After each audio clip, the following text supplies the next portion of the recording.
Welcome! It's time for some more of that Super Giant Games retrospective. Currently on their third release, Pyre, aka the Magic Basketball / visual novel game. I am Gola, aka John, your player, your commentator, and the NB that you should envy. And, oh boy, so, what happened last time on Pyre?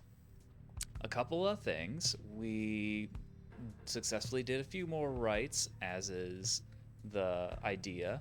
We also picked up 2 new party members. One who is like a little swimmy worm dude named, I think if I remember, Sir Gillian. Very like classic knight demeanor on that one.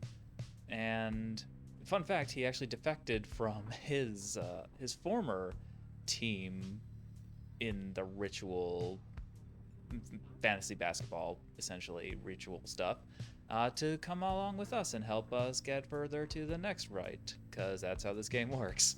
And we also picked up Pamitha, a bird woman who apparently the Commonwealth above, which, remember, the whole point of these rites is to get us unexiled from the downside back into the Commonwealth.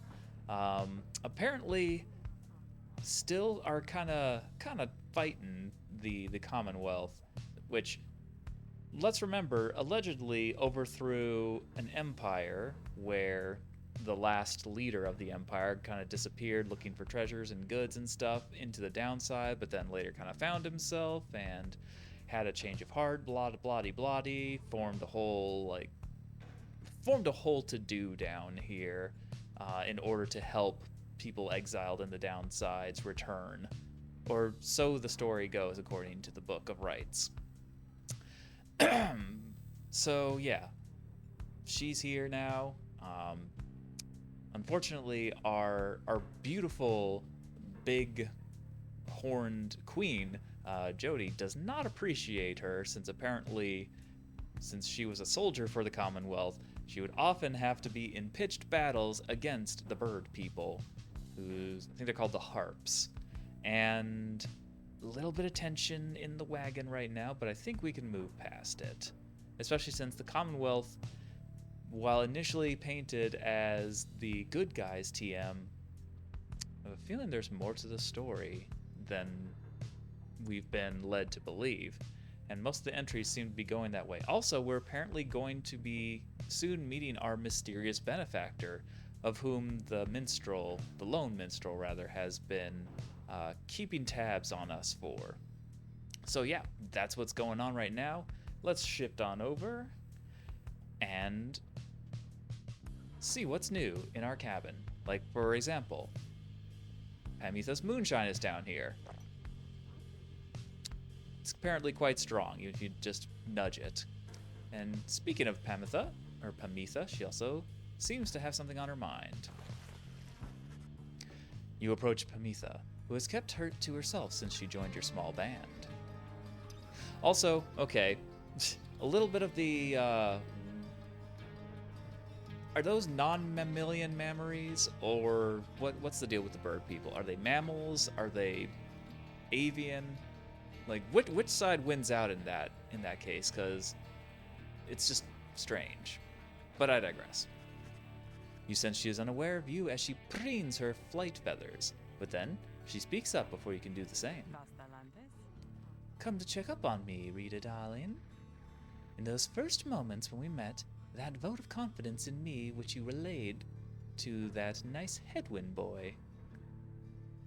Ah, yes. Which, if you recall, Hedwin also allegedly abandoned his post for the Commonwealth to run off with another harp lady. Maybe not Pamitha, but maybe, I don't know. Maybe they are the same. I don't know. Maybe the downside does something to your memories, a la Halloween, but that might be the Dark Souls 2 talking. I'm grateful you were willing to see past these wings. One of your kind's ancient enemies just happens to insert herself into your group, and you just go with it? However, I assure you that my motives here are plain. You'll see. I've business with my blood sister, Tamitha, and nothing more. You briefly met, I think. She's quite the catch. Yeah. Also, I think she hates you. And joining us, the Nightwings, did not help. Although you technically make one of two members of our team who, actually have wings. So, there's that. At least now there's a little more truth in television there. As to the little quibble between us, well, it's a long story all in all. One that's frankly no one's business but hers and mine. Got it. More character development needed to get more of the story. Surely we'll run into her again. Maybe not soon, but in time. And we have the rest of our long lives to wait. Anyway, happy to aid you in your quest, until such time, especially to the extent that it aids me in mine. A simple exchange. Until then, stay vigilant, darling. You needn't concern yourself with making small talk with someone like me, and besides, we Harfs have a saying, liars abound. Is that really a saying? That just seems like more of a very brief sentence. But yeah, here's the Harfs, a winged race also known as the High Wing Remnants, at war with the Commonwealth. They are as coarse as the feathers. They hold themselves superior. The Archjustice Androboles the Ninth, which I'm sure is a very, very reliable narrator, no doubt. She swoops away before you can respond. As most people do. Oh, where's Jodi? Searching for food. Hedwyn is scouting the premises. Tamitha has gone away. Sir Gilman is soliciting practice partners. Let's see. Bay is talking to the scribes. Tizo is napping someplace. Luki is out for a stroll. How fun. And I think that's... Oh, yeah. And Tariq is staying out of the way. Indeed. Oh, right. Let's check in on Sandra, see if she has anything new for us. I sense my lovely reader has returned. Then, how may I assist you? Wow, I can't do anything. Can't even ask her what's on her mind. All right, bye. Come visit me again sometime. All right. I think we've interacted with everything in the cabin, so let's continue our journey. Oh, we have... Okay. Unknown area. Da-da-da. Sulfur Main. A precarious path leading towards the woods. The lone minstrel cautions that the one path down the cliffs is rather treacherous. Well, what the hell else are we gonna do? The wagon has hit a snag, descending the Black Crags. Didn't mean to deliver that as if I'm trying to lay down some kind of rap. Because let's be honest, this rapping would just be cringe for everyone. Like, everyone involved. Even people uninvolved, honestly. Like, they would just feel it like a spider sense going off, like, a white person is trying to rap. Oh. It's giving me a bit of the indigestion. Alright, its wheel is stuck. Jodariel is not pleased. That's a problem. First, that blasted little bird. Now this. Though you lack Jodariel's raw strength, you join in as she attempts to dislodge the wagon. Oh hell yeah, let's help our queen. At last, with a roar and a heave, she forces the wagon back onto solid ground. I imagine it went like that. May this sandalwood be worth all of the hassle. Yes, and in case you are new here, first of all, welcome. And second of all, Sandalwood, the apparent name of some mysterious informant of Hedwyn, jodariel, and Ruki. That's who we're going to. Thank you, Jodi. I'm guessing Sandalwood doesn't like to be kept waiting. He is very patient, on the contrary. Not I. Let us move on. Abso-positively, my queen. Soon the wagon is prepared to press onward, down the jagged slopes towards Wakingwood, a labyrinth of forests on the western half of Black Basin. Few know their way around it. The path to the sacred Mount Alodiel lies far beyond these suffocating woods. Your companions who explored ahead advise on which of the forked paths is best. Oh, good, another choice. If you were here last stream, you know I pretty much chose every bad option. Okay, so we could go to Flamborg, lands on the northern plateau over Waking Wood, pocked with seething fissures. Sir Gilman claims he can dig up something valuable here. Or lands to the east of Waking Wood, riddled with black crags. Pamitha says she can procure a talisman here. You know what, I do like talismans, and I do have a habit of siding with the more femme-presenting people. I don't know why. It must be a bias. So, yeah. I'm sure this will only end well.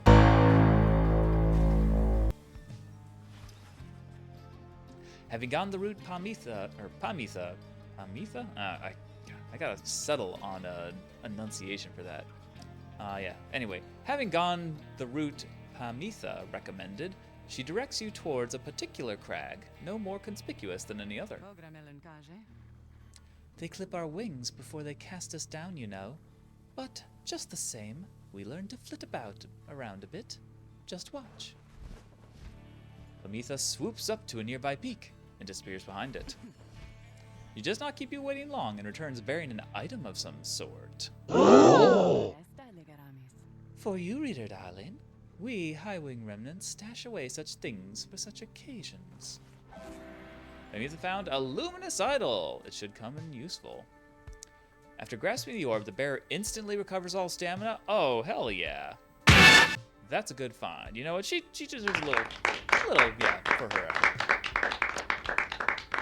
A long-forgotten effigy of the Songfisher, thought to embolden one's spirit when closer to celestial phenomena. Hell yeah. That's our first good choice in a minute.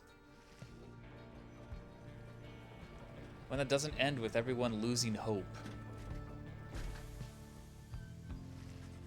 Having passed beyond the Black Crags, your wagon arrives at the edge of Waking Wood. It is here that Sandalwood is to be expecting you. However, most puzzling, he ought to meet us here. You said he would find us himself? Aye, he was to find us at the edge of these woods. We're supposed to keep waiting for him? He would desire for the stars to be your guide, as always.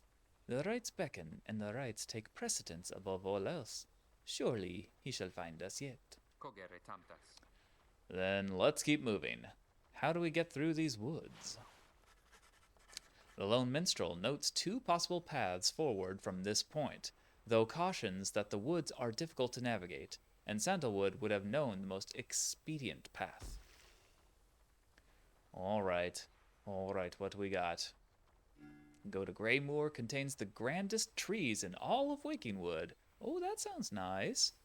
The lone minstrel says his client Sandalwood once resided here. Or Needlefield, a small clearing east of the Glade of Lu, which I think that's where we're going. One of the downside celestial landmarks. The great sap scholar Lu Sklorian here vanquished the root titan Limbless Arizek. Yeah. Lot of proper nouns in this game. Like, lot of well, I suppose all proper nouns are made up, but, you know, unfamiliar ones, recent ones, not like Greek ones where it's like, oh yeah, Hercules or Achilles. Yeah, we've heard these 1,000 times. Okay, the lone minstrel says his client Sandalwood studied the rites here. So we got the rites, or we can get some more info on him. You know what? Let's take the low road.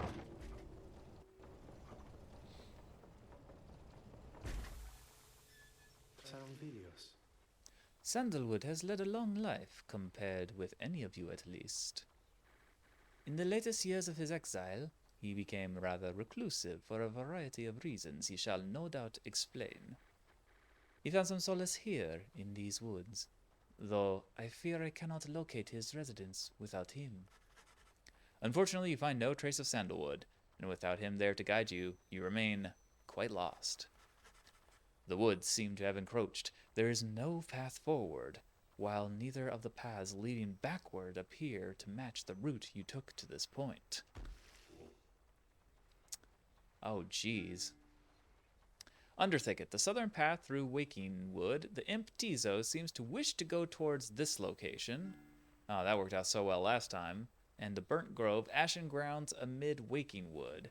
Bay seems drawn to this location for some reason. You know what? Let's go with Bay. She's nice. I mean, so is Tizo, but I think I chose Tizo last time. And It didn't work out so well. the woods are so disorienting at this point that you decide to break for camp and survey the surroundings for any clues. Perhaps later there shall be some time. Perhaps later there shall be time to pursue your vocations. The Beyonder Crystal seeks jodariel. Ooh, okay, yeah. Let's get Jodi going. You called for me, lovely reader. Oh, hell yeah. Well, first of all, what's on your mind? Let me ask you something, lovely reader. Have you any idea for how long I've been imprisoned here? You know, 100 seems like a safe-ish bet. 1,000 seems really long. 10 seems not quite. So let's try a century. You guess that Sandra could have been in her current state of exile for the span of an entire century. She smirks at this. A reasonable guess, but you are off by a wide margin. Oh, damn. I have been imprisoned thus for 837 years. According to my count, at least, it is possible I have lost track, although, given my state, I can assure you that I have an ample time to verify my arithmetic. I have had ample time. She goes silent for a time. Let me give you some advice. If you decide to kill the Emperor, make sure you achieve what you set out to do. That's very specific advice. I expected my own death, regardless of the outcome of my task. I was not expecting this. Certainly not to be telling you about it 837 years later, or however long it has been. Although, enough of that for now. Let's get back to business. Damn, okay, yeah. Scribe trial. You need but choose among those unenlightened fools with whom you travel. Oh, you know who it's gonna be. Approved, ineligible. Yeah. Summon the Bay, the Beast, the Best. All of the above. You ask Sandra to administer one of her special trials for jodariel. That surly demon, is it? She could stand to lighten up, though I fear that that is not a secret I can teach. But let us bring her forth regardless. Soon jodariel appears, in heed of the summons. What is the meaning of this, reader? Oh, we're about to have some fucking... You'll love this. You love a good training arc. Demons would have a huge aura that inflict heavy fire damage if they can close the distance with the orb. With the Orb. Get in the book, Jodi. We're training. What is the meaning of this? Reader, where are the others? The apparition Sandra appears and loosens her mask. Welcome to my humble home, demon. You are good at taking orders, no? State your purpose quickly, Wraith. My purpose is to put you to the test. You may be fearsome to behold, but you are old and slow. And also you smell, and your shoes are untied. Your weakness perhaps outweigh your strengths, though I sorely wish to see you and your lovely reader prove me wrong. Old, she says. Very well then, reader. Let us show her what she is right. Or let us show her whether she is right. I mean, really, you just go boom and everything decides to die, is how I usually do things. Like, yeah, fuck that. Woohoo! Oh, you fuck off with that. Oh, I got robbed. I got big time robbed. Oh. Oh no. All right, Jodi. Whoa. How the fuck did those little shits? Oh, damn it, they're good. Oh, no, no, no, no, no, no, no, no, no, no, no, no. She's almost back, and I'm fucked. Okay, okay, okay. What the living... Oh, she's got like a parry or some shit. Oh, come on, you guys. Now you're just being... Yeah, get out of my way. Oh, right. That's a thing. Woo!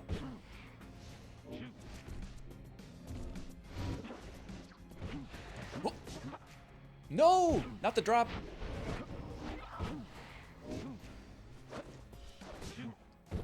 Fucking hell.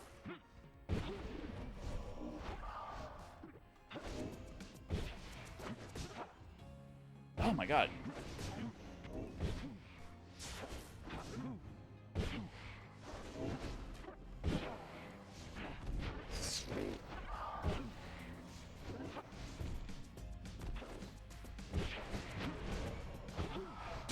Yeah, finally, Jodi gets on the board. All right. Woo. Whoa. Yeah, all right, Jodi's making her comeback. Oh man, I love my big bruiser. Shit, that fucking shield move they do is fucking dynamite though.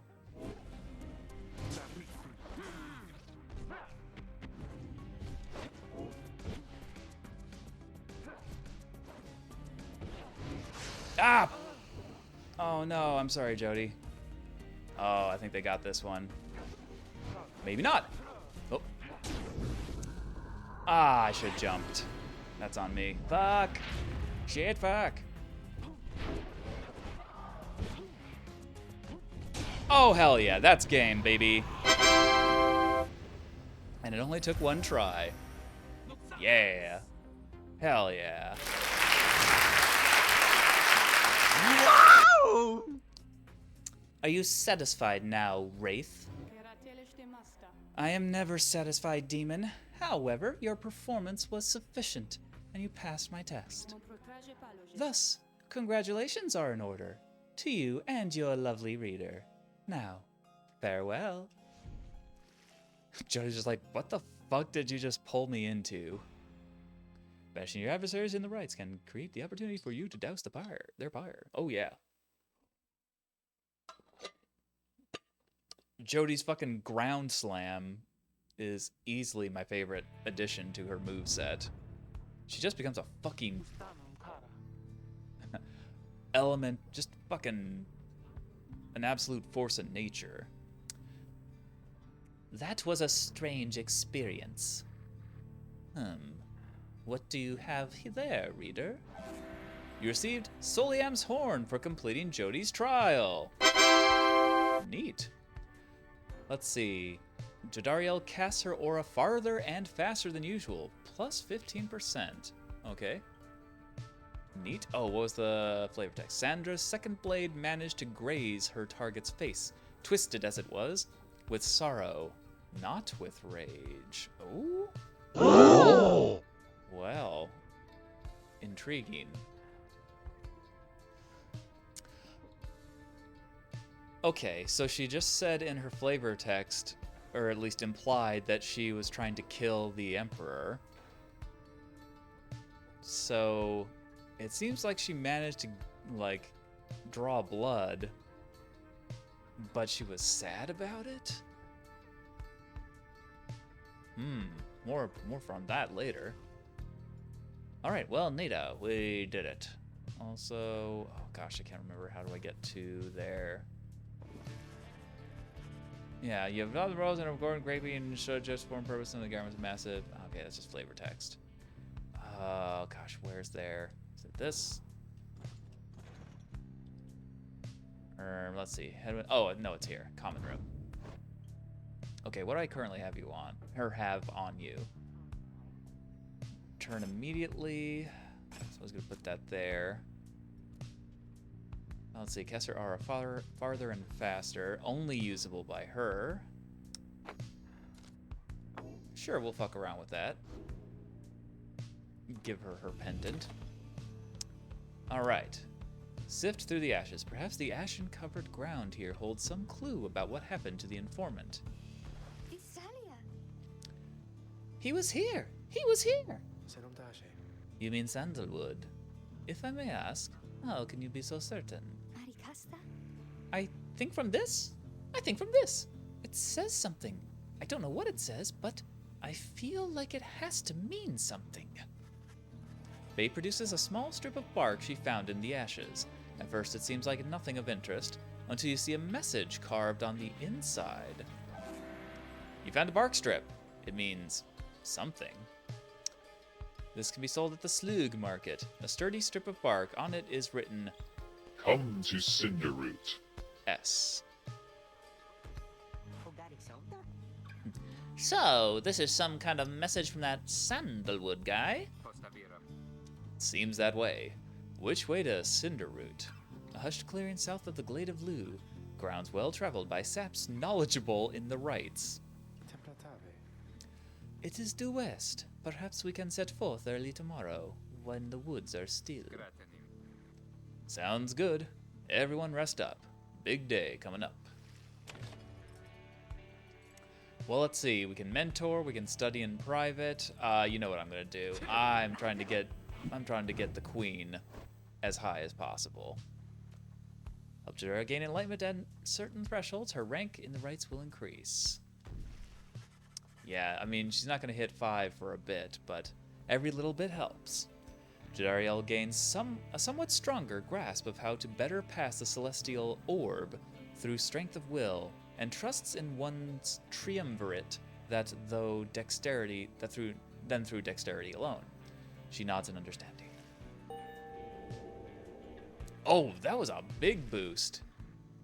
Damn. It's gonna hit 5 before we know it. She might hit 5 this stream. One can spend a lifetime studying the smallest minutiae of this competition. Indeed. All right. Anything new in the cabin? No. Any new flavor text? Let's see. Nope. Bye bye. Oh yeah, you know it. We got more party members. Let his journey continue. I see we only have Cinderroot.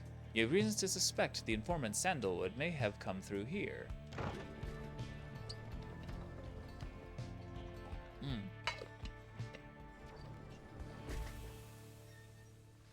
I almost got it. You arrive on the outskirts of Cinderroot, but once again, the informant Sandalwood is nowhere to be found.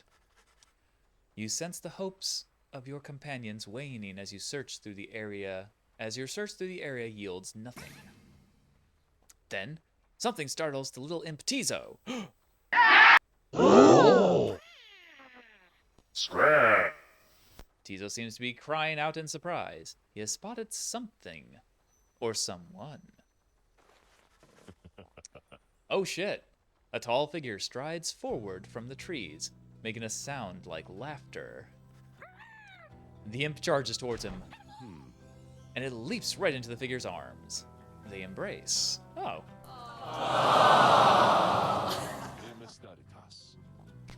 Hail, Tizo. But you look famished. Here. The tall sap produces something that the imp swallows immediately and with great pleasure. The lone minstrel nods his head in affirmation. Everyone, I wish to introduce you to my client, Volfred Sandalwood. Takes the wood part quite literally. He is the lone minstrel's client, Headwind's informant, and leader of the Nightwings. It has been too long, Volfred, sir. Too long indeed, Tariq. I trust your new companions bring some color to your days. They do, sir. I think that you shall find them worthy of the Nightwings. The sap looks upon the lot of you. You can sense his thoughts, or you cannot sense his thoughts. And what is a sap, you might ask, because I certainly am. The tree-like creatures, known for their ingenuity, cleverness, and ambition. Having allied with them, the Commonwealth achieved in decades what it could not achieve in centuries. Huh. We shall see. Then he turns to you. You must be the reader. I'm certain that we all appreciate your efforts here, my girl. Though we shall manage on our own from here on out. What? I'm getting kicked to the curb? Oh, what? No. That's not... No. Dang. That's dishonest. Low. Jeez. Oh, Oh, never mind. you're welcome to continue on with us, of course. Though you are free to go. I trust you have been adequately compensated for your time. Thanks as well for looking after all my books. You consider what to say to all of this. Volfred intends to relieve you of your duties to the group. You've been assured your freedom. You categorically refuse to be cast aside so easily. The leader of the Nightwings has returned. You can tell when you are no longer wanted. This cannot be happening. To have come this far, only to be brushed aside by some strange sap. I mean, I like this group. I want to stay. You stand your ground, meeting Volfred's steady gaze, and assert to him that you do not feel your commitments to and from this group have yet been satisfied. Hold on. Volfred, sir. I'm Hedwyn. My companions and I are the ones who answered your call.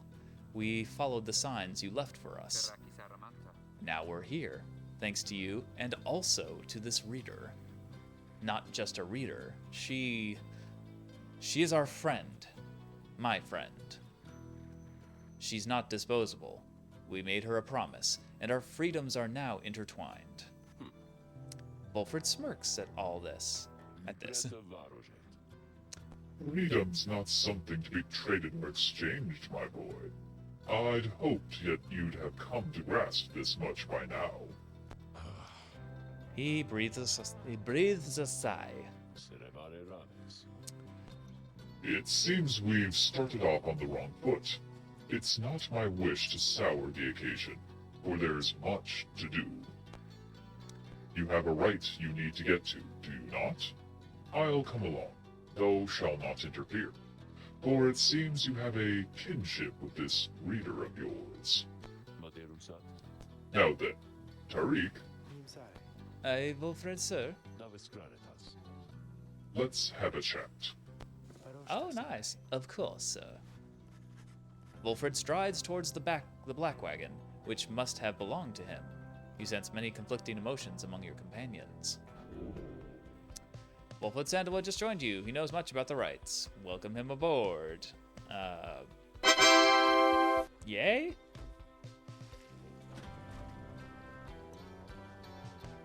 What does this portend for our crew?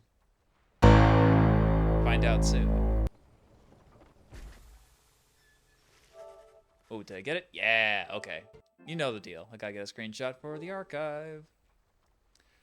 Your wagon cuts through a clearing to arrive at the Glade of Lu, where the stars directed you. Volfred nods his approval, but leaves everyone to their devices. Alright, we got some right action. We got a new page. The Demon. That sounds pretty fucking... So let's go there first. Ah, and of course Sandalwood is right there. Alright, the Demon. In the words of Golathanian, the Master General, Emperor Moore, scarcely could I recognize him when at last I found him. A half-starved animal, horns sprouted from his head, a bestial mirror of his blackened reputation. And I, a man who conquered countries, feared my emperor then in such a way as I had never known. My charge had been to slay this man, but when I discovered him, he was already fighting for his life. The little imp, Ha'ub, proved of little help against the Sisters of the Arch, whose entire lives were culminating in this instant. I'm thinking that's our Sandy. I was unable to watch. My heart ached with such pity for the man, and for the love I felt for him when I had served him, that I sprang to his defense. Well, indeed. What an interesting wrinkle. Alright, what do you got to say about this, Sandy? Anything new? Nope, nothing new. Sorry. Love you. Let's see, where's Jodi? Staring at the book. Hedwyn is lost in thought. Pamitha is practicing her breathing. Let's see. Gilman is getting psyched up. That makes sense. Bay staring in awe at something. Tizo is getting psyched up for the rite. Ruki is making sure the coast is clear. How very practical of him. The minstrel is nearby as well.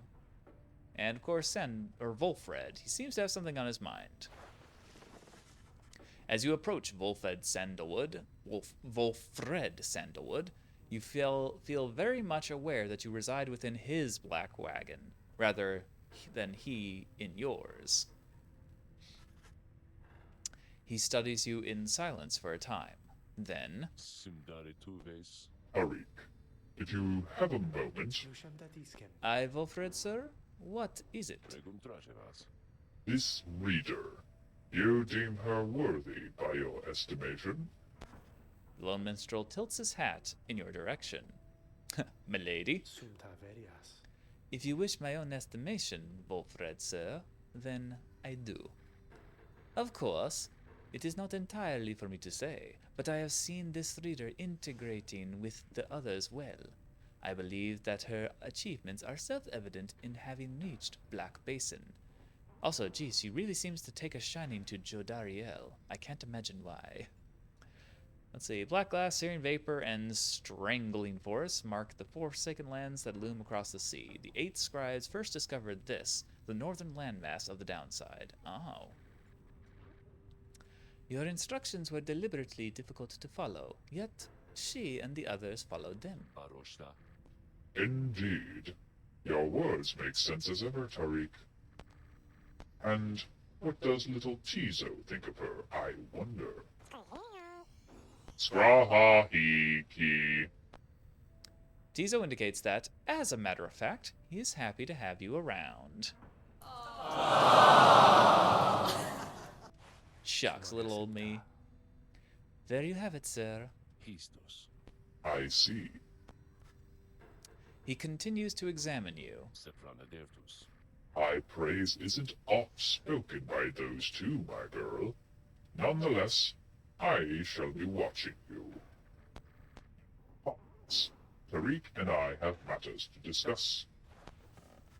Alright, bye. They leave without saying a word, although you think you notice the lone minstrel look your way over his shoulder. Oh, jeez. I don't know about that.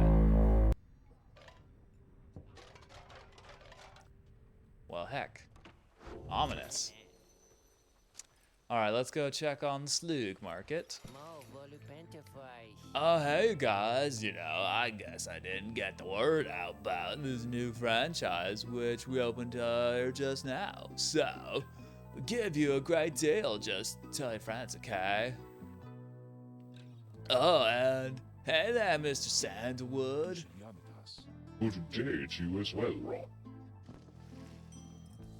Oh gee, new stuff. Right light. Let's see. Once per rite, if the bearer's pyre is extinguished, it is instead restored by +5. Ah. Sort of like a death defiance from Hades. A failed attempt to merchandise the sacred tradition of the scribes. It was intended to prolong the proceedings. Alright, what can I...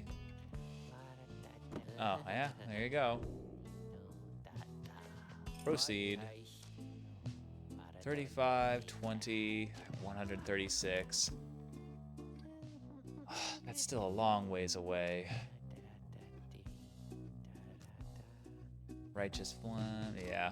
Still saving up for the Lunar Glass, which means at some point I really have to...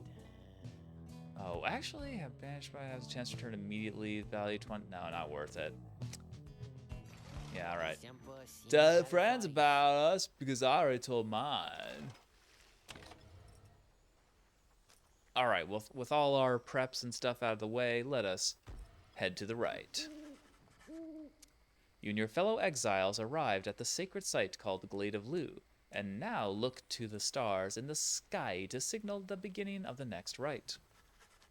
The woods about you bring a sense of tranquility you have not felt in some time. But then, you notice one of the trees move.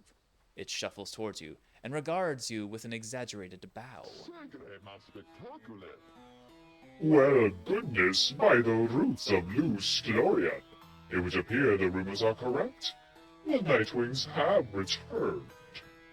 Okay, Wooden Man. Third of the 8 scribes of the Book of Rites, known as the Wise, or the Philosopher. He is said to have fathomed every thought, and his wisdom flows through the river of his name. Aw, okay. Oh, but where are my manners, Oh, one moment. The sap claws at his mask with his wispy fingers. Oh god. Okay. Much better. H. Manly Tinderstrauth at your Tinderstouth at your service. Perhaps you've heard of me. I have not, Mr. Tinder Stouff. He is a sycophant who seems certain he will land a position of high standing once he's free. Ig. Stand-up guy. My fellows and myself, you perhaps know us as the Chastity. Ew. Okay. We soon shall stand against you in the rites. For now, I am just whiling away the time, making small talk. A triumvirate bent on exploiting the rights to gain status in the Commonwealth, led by the sap H. Manly Tinder Stouff. I mean, nice logo, I guess? Now then, as I've introduced myself, your turns. To whom am I speaking? Then, in your mind's eye, you see Volfred and hear his voice. Manly Tinderstrauth is not to be trusted. Reveal neither yourselves to him nor me. Reveal neither yourself to him nor me. Wait, what? I mean, how do I... We already done the thing there. Well, Beneath her mask, Jodariel stares back at him in silence. That's my fucking queen. You suspect Volfred's message may have reached every member of the group. why now, how very rude indeed. Well, fine, ignore me, but you do so at your peril. Anyhow, once this evening's rite commences, any moment now, then I'm afraid ignoring me won't be an option any longer. Oh, and now I do believe the sky is beginning to show. We'll have to chat again some other time. Now, come along, come along. Manly bows again and wanders off into a clearing as the stars begin to brim. Yeah, boy, that guy. We don't like us a sycophant. It's basically a grifter. A grifter, a pick-me, take your turn. Pick your term. People with no actual spine, who believe in nothing but their own self-preservation. The stars align themselves before you, reader. Indeed. And here now at the Glade of Liu, I have Liu. to say, you've come so very far.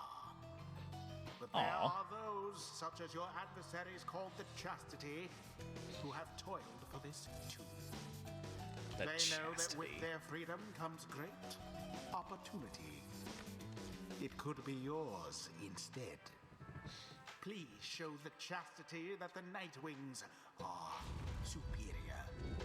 Damn, now the narrator's rooting for us. Might even say he's tooting for us. I wonder, oh honored Nightwings, how well you know these woods. Why, these woods would strangle you. and I'm afraid I could do little to stop them even if I tried. You might do better to beware of them. When jodariel continues to ignore him, he grows upset.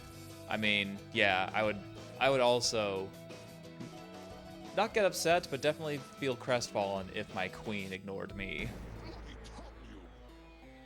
Why, you insolent! Then fine, let us begin the dance indeed. He shoves his mask back on in a huff. And allow me to thank you in advance for helping me return unto my proper station in the Commonwealth. Boy, full of fucking confidence, this one. And he's also a man, Now we shall get started. so you may consider him a confidence man. One of these days I'm gonna have to pull Hedwyn in. Alright. Yeah, I know. I already have that set up for her, though. Because, you know, she can hit harder and faster. Okay, Ruki. Maybe. 2 with the quickness. Oh, Tizo doesn't have one. Okay, let's see. Ooh, could be interesting to have Pamitha and jodariel on the same team. Okay, but first things first. We gotta start with our center. Jodariel.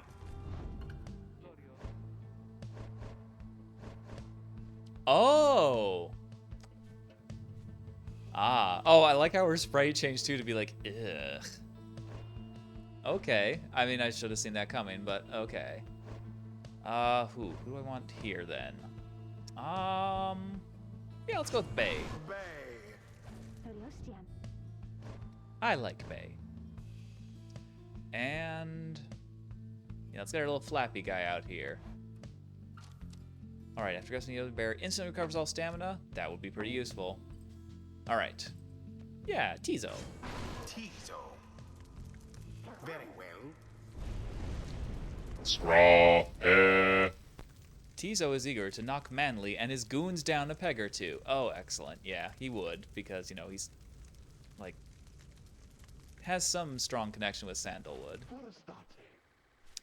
Are you quite ready, finally, oh Nightwings? May all those masks of yours ensure no harm should come to any of your lovely countenances. Now, come along, come along! Let us give these stars a show. Alright, so you got a Flappy Bird, a Human, and the tree guy. Oh, what garbage are you on about? May I present to you Humboldt Manley Jr.? Why, he is every bit my equal, and is poised to guarantee the Tinder Stout line shall have a bright, bright future. Uh-huh. Manly Sapling, which not only has a name, but bears a similar posture and likeness to him. Creepy. He goes on and on about his sapling for a while. I have had more than enough of him. Oh, yes, sure. I think I would like that, because that Manly, I don't think he is as nice as he seems. Excellent reader of character, excellent judge of character as always, Bay. No, isn't he just the most precious thing you've ever seen, home? The sapling is nothing but an extension of Manly. If he is banished, the sapling should cease to trouble you as well. Alright, alright. Manly and his offspring hold no small degree of influence within the Commonwealth, reader. There What? are many who would welcome his return, though none so much Oh, as he oh fuck. himself. Where's Tizo? Where'd my Tizo go? Oh, he's right there.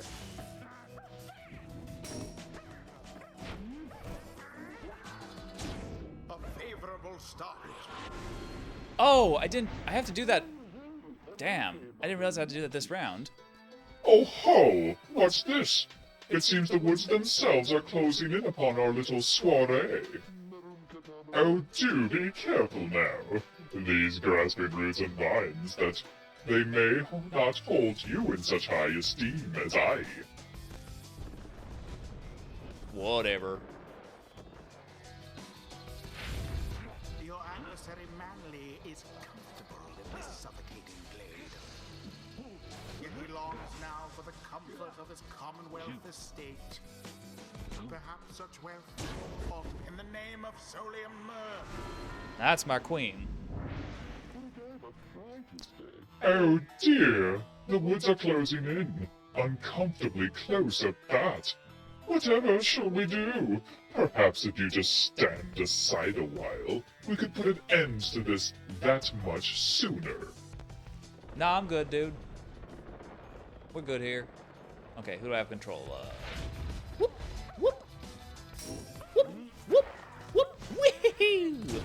Tizo douse their pyre. He may not grasp as many points, but he sure know how to flap around.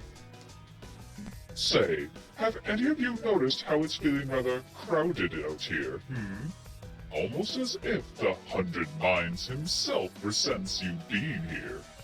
Yes, I rather think that's it. Who?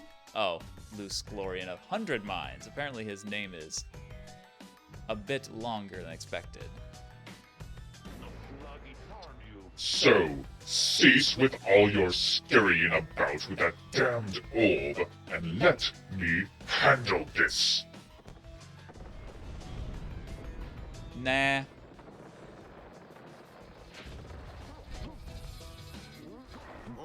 Whoop! Oh no, Bay! Whoop! Get what? Oh, piss bat.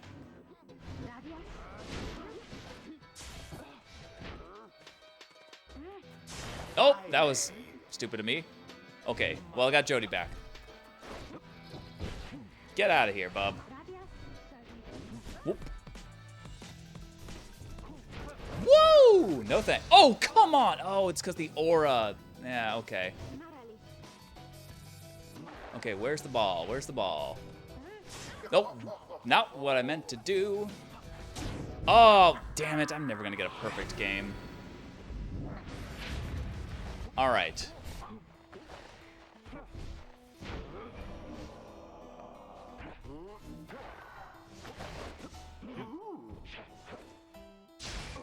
What?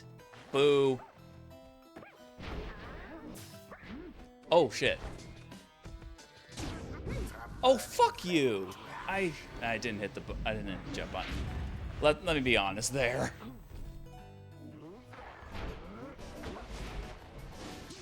Oh, piss bang.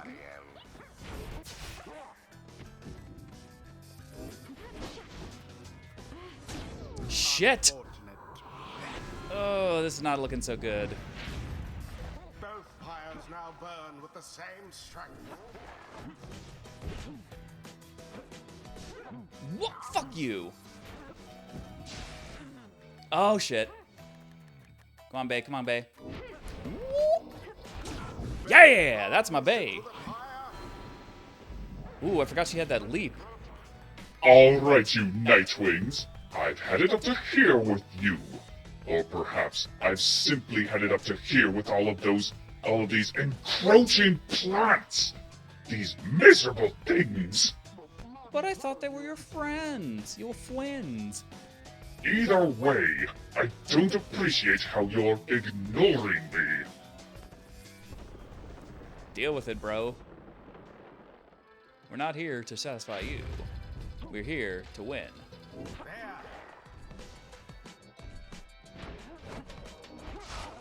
Fuck! That never works. Whoop! Oh, that's right. He disappears. I forgot about that. No, thank you. Oh, hell yeah. Oh, nope, not that. Whoop, whoop, whoop! Hee hee! Alright. Oh, fuck! Ah, I meant to do the other one.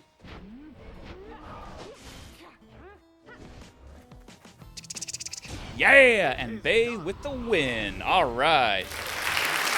Once again prevail. Their pyre burns, whilst that of their adversaries is but ash. Hell yeah. Not the cleanest. This Okay. night's proceedings. Not the neatest. the cleanest of wins, but a win is still a win. All right. Good, that imbecile of a sap. So much talk and hot air. I knew we could prevail, though Master Tinderstrauf there, I think he's really upset now? Scra hee hee ha. What does that mean? Tizo is fired up at having prevailed against Manly and the Chastity. Well, my.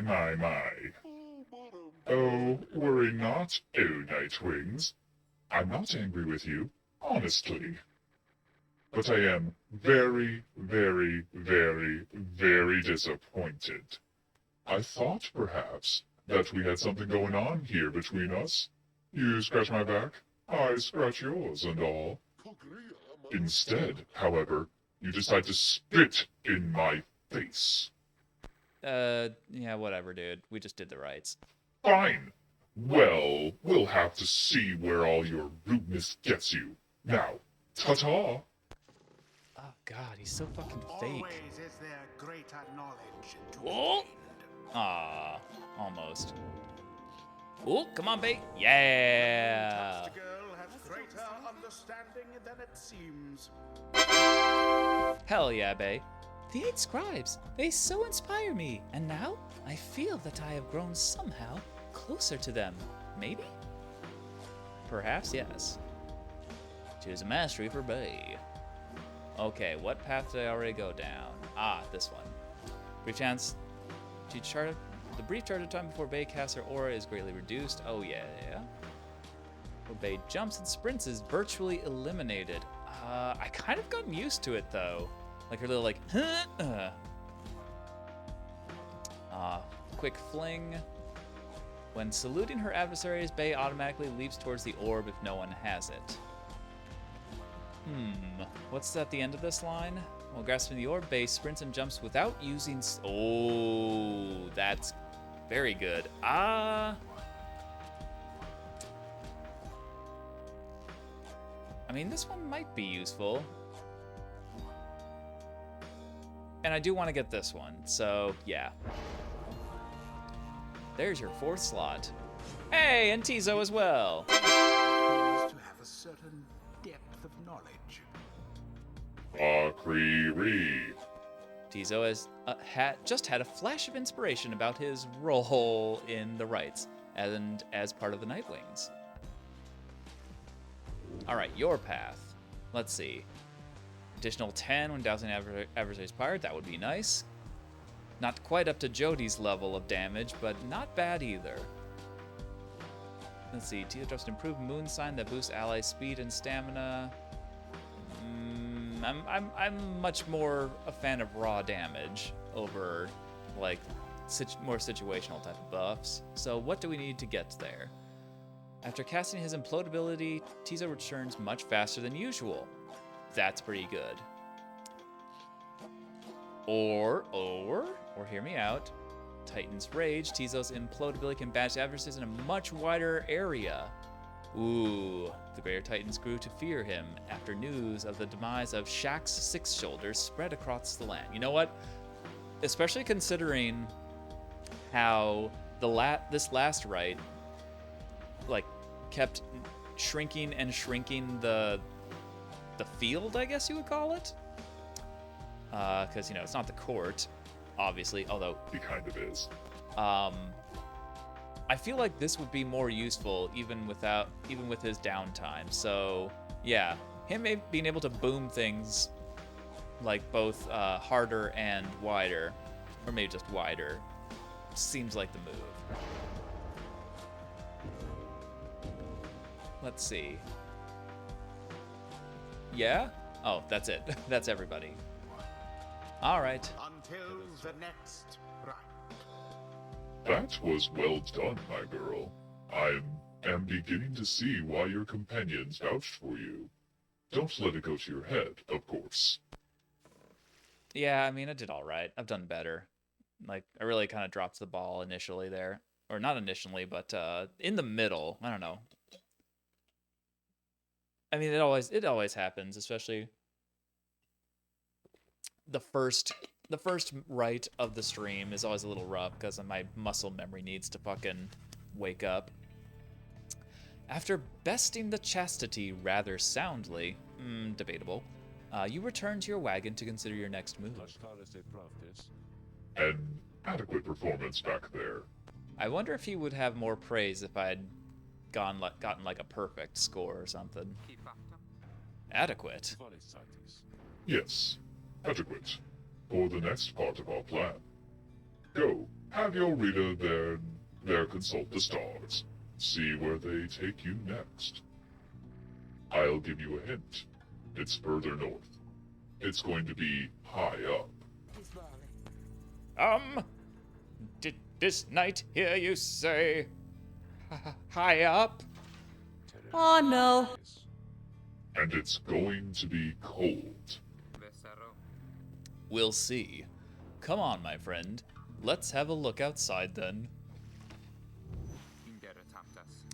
That plan Volfred mentioned, I just want you to know, I don't know what he means. My head is empty.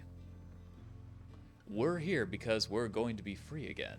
We won't be living out our days as exiles. That's the only plan as far as I'm concerned. But there's always a catch, right? We'll just see what Volfred has to say. Anyway, I'll leave you to it. No matter what, we're getting closer. Thanks to you. We are. Once more you look towards the heavens. Alright. Came from Lu the Vernal Star. Ah, Soliam, the Golden Star. The Golden Star shines bright over the highest mountain in all the downside.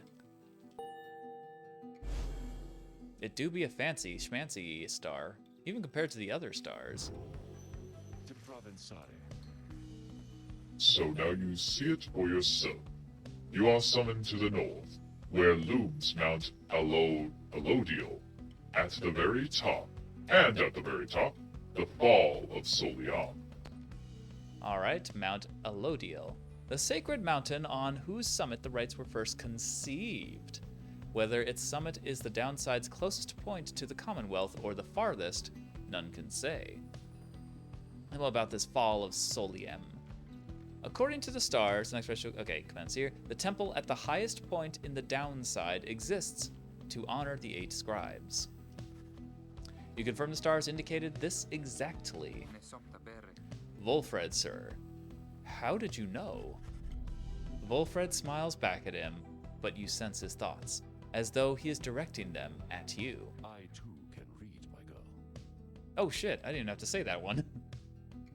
Forbidden though the words may be. He turns back to Hedwyn. Your reader's skills, while rare, are not unique. But, as I said, I'll let her do the job. I see that you have something special going here, which benefits the plan. What plan? I thought this was about our freedom.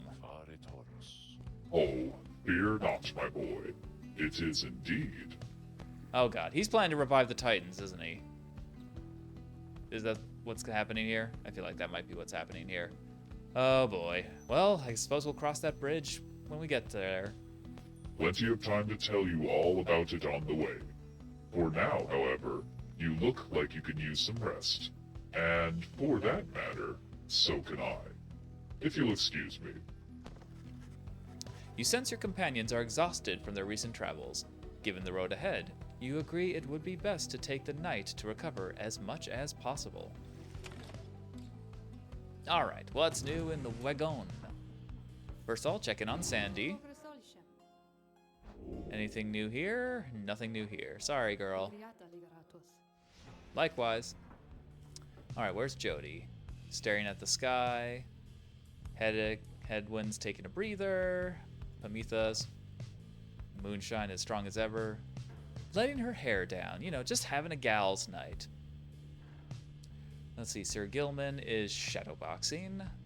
Bay is sound asleep. Oh, that's good. Rest is important. Tizo's out for a quick flight. Ruki is howling at the night. And our minstrel friend is discussing with Volfred, who, curiously, unless I am missing it, doesn't have a... Yeah. Doesn't seem like he has a... Doesn't have a trinket in our little in his wagon. Well, maybe that's because it is his wagon. And it's like the whole wagon is his trinket. At dawn, Volfred is already up.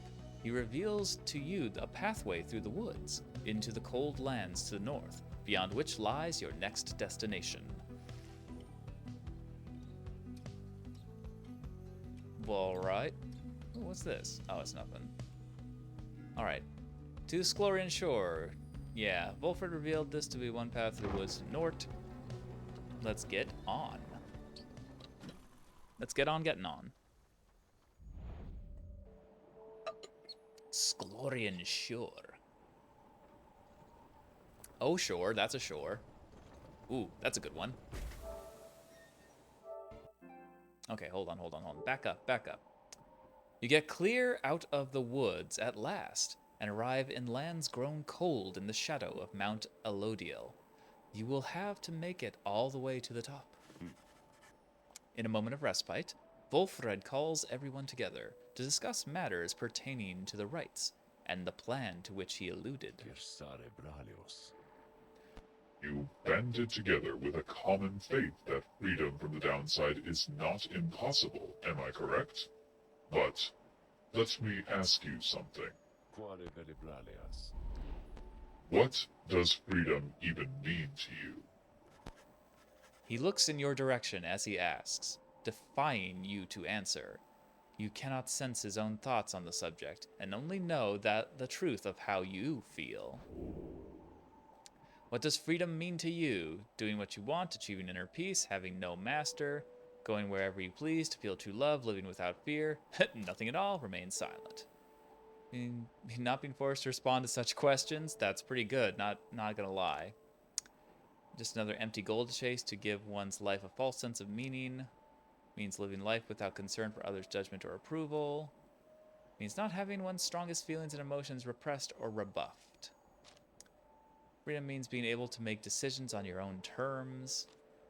Means having a clear conscience and a carefree heart. Freedom means answering to no one's will other than your own. Hell yeah, no gods, no masters. Freedom means being able to go where the heart yearns, without restriction and without fear. I'm going to say no gods, no masters. You tell Volfred that freedom means not having to answer to anyone, and going through life beholden only to one's own will. He considers your remark for a short while. Perhaps you led a troubled childhood, my girl. For all of us at one time or another have to answer to someone with more wisdom in the world than we. Though, you make reference to the kind of authority which governs the Commonwealth, we know, which sent us down the river into exile. Would you be free if you were ruled beneath those bylaws once again? You know what? That's a fair point. He then turns his attention to the whole group. Now, let me tell you all what freedom means to me. Freedom means to live life without fear. To be able to indulge one's curiosities and passions, at least the ones that cause no harm to others, without the consent threatened, without the constant threat of judgment and reprisal.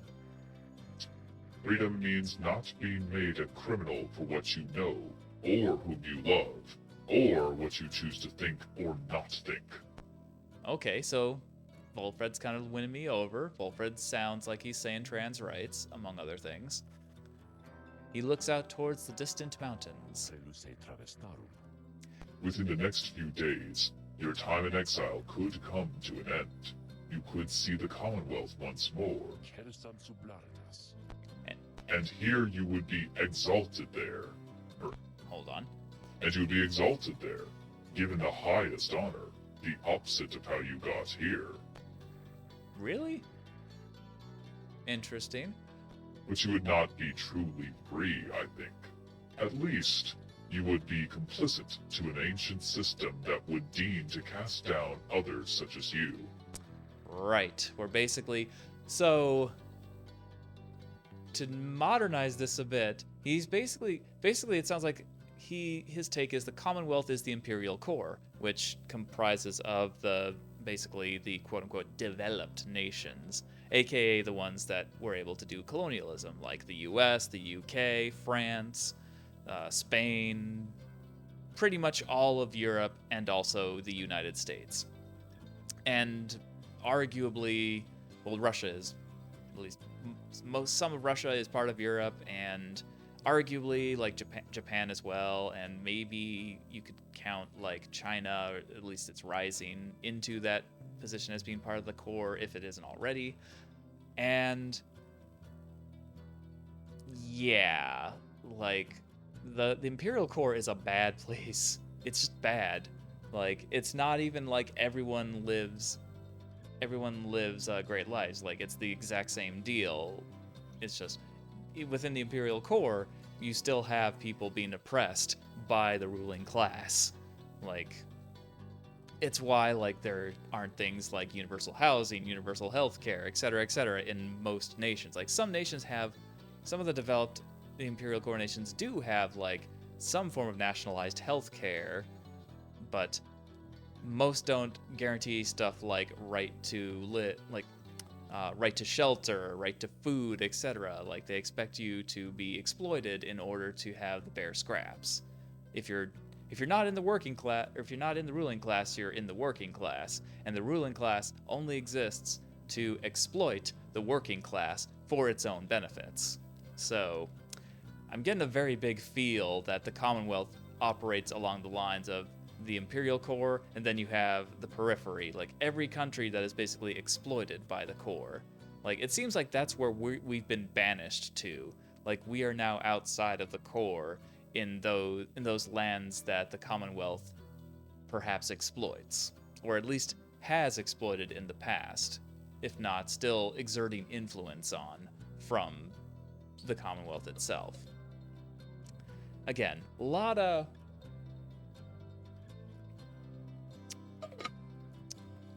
unreliable narrator shit going on here, that the Commonwealth is good, actually. But then again, I don't think the Empire was any better. It seems like it was just like, it swapped out a more like, well, usually empires are more right-leaning, fashy type things anyway, because they tend to be the ones with the hard-on for words, describe themselves as empires or imperial. And it just feels like at this point, the Commonwealth is more of like what we have now, more like a neoliberal fucking state where it's less about just outright stripping people's rights, although we're definitely leaning that way, especially in the US, degrading more towards fascism, but more about like just more subtly choking the life out of people and exploiting them. Because the thing about neoliberals is they can praise the whole day that that they stand for like human rights and all that, but at the end of the day, their first concern is to make sure the state serves business needs first and everything else secondary, if at all. And if the goals of their primary objective conflicts with any of the secondary objectives, oh yeah, those secondary objectives are going to get demolished, gone, like do not exist. So yeah, starting to get a pretty sketchy picture of the Commonwealth. But anyway, let us get back on track with Volfred's dialogue. It is a system whose well-intentioned founding principles have long been lost, and the 8 scribes, if they are out there still, have made quite clear that they shall not intervene firsthand. Also, the Commonwealth bans reading.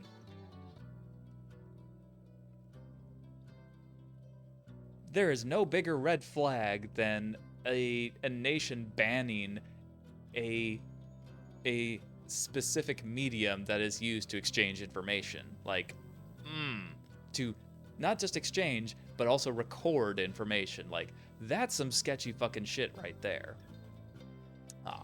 That is where you come in. He turns to you and everyone again. looking to each of you. Long have I wished to gather such a group, that, together, you might see that seeking freedom only for yourselves is too modest of a goal. You share a higher calling now. The plan, then, is this. We free each other from the downside through the rites. Then we meet up on the other side. We organize. Oh, hell yeah. Okay, I'm picking up what you're putting down. Each new moon at dusk, we join together at the Spiral Sanctum. We need as many of us there as possible. My agents on the other side shall explain the rest.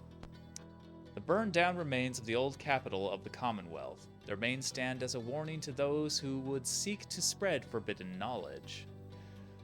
Oh yeah, I think the Commonwealth has been long also descending into fascism, which is a big old... Oh no. Grand. Great. Love that for us. You're plotting a revolt. Just so. I am asking a lot. You do have other options. Deceit, however, is not one of them. The reader and myself, you know by now that we can see through it. But you need not be a part of this, nor is it in my interest to coerce you. You may go your own way if you wish. Live out your remaining days here, like so many others. So, if anyone among you prefers that, if you cannot see yourself continuing to strive together in the Commonwealth, as you are doing here, then speak now. Okay, although this I don't like. This is he's offering like a false choice. Like essentially, it's either be part of my revolutionary cause and return. You have to be part of my revolutionary cause to return, or rot here in the downside for the rest of your days. But hey, that's your choice. You know, it's like, if he was really completely genuine, or at the very least, if he is genuine, just flawed, which, you know, flawed writing is good. It's more natural, it's more nuanced, it's more interesting. It would not, you know, we would not be having this. I would not be having this much of a discussion about Volfred's character after 5 minutes of just meeting him, if he wasn't written in a more ambiguous way. Yeah, it's like he could just go with, okay, well, you can continue to participate. Let us continue to participate in the rite, and should we manage to escape exile, I would like you to join our cause, but if you are unwilling, I bear no grudge against you, and you can go about doing whatever it is you want to do out there. Granted, on the term that you would not mention this little plot to start a revolution. Like, I feel like that would be a more, if he was more either just, I don't know, just not written as, if he wasn't written as flawed, then he would probably use something like that. But issuing an ultimatum is like, you're kind of giving us a false choice between like imprisonment down here or being forced to participate in a revolution. But either way, Volfred pauses for a time, examining each member of the group. No one stirs. Very good. Some of you consider yourself friends, some others not. But all of you are bound together through the rites, and are integral to our plan. Remember that. You seek true freedom, you will not find it waiting for you in the Commonwealth. But, together, you can bring it about, both for yourselves and others. That is my promise. Then he lets out a long breath. That's it. I ask you all to think on this, and let's reconvene along your journey to the summit. Volfred turns towards the mountains, leaving you to consider what he said and plot the wagon's northward path. Yeah, pretty heavy. Like, oh, by the way, would you like to do a revolution? Honestly, feels like the better of the two options. Let's see. Volfred indicates this is the only way to reach the base of Mount Alodiel. Alodiel. Let's keep on a truckin'.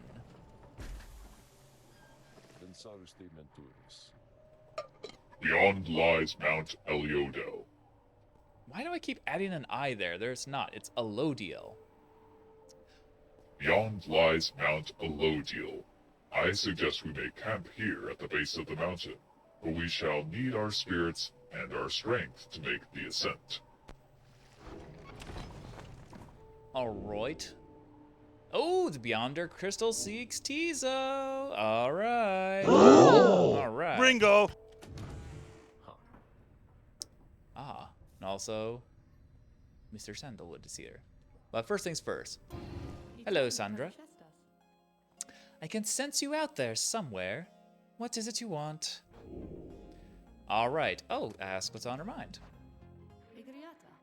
How very kind of you to visit me again like this, oh lovely reader. For I was just standing about, in the blackness of this void, thinking it would be most pleasant if something were to happen for a change.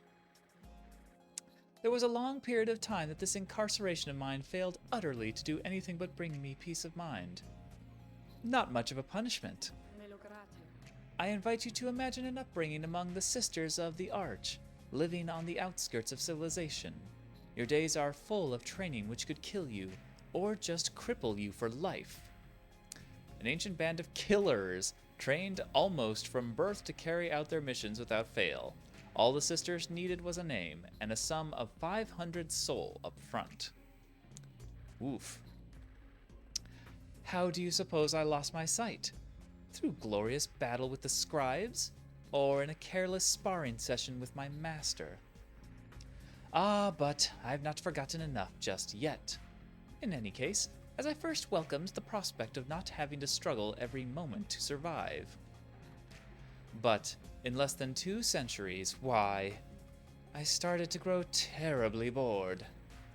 It did not help at all that the Nightwings of the early days were the stodgiest lot you could imagine, obsessed with obeying the book as strictly as they could.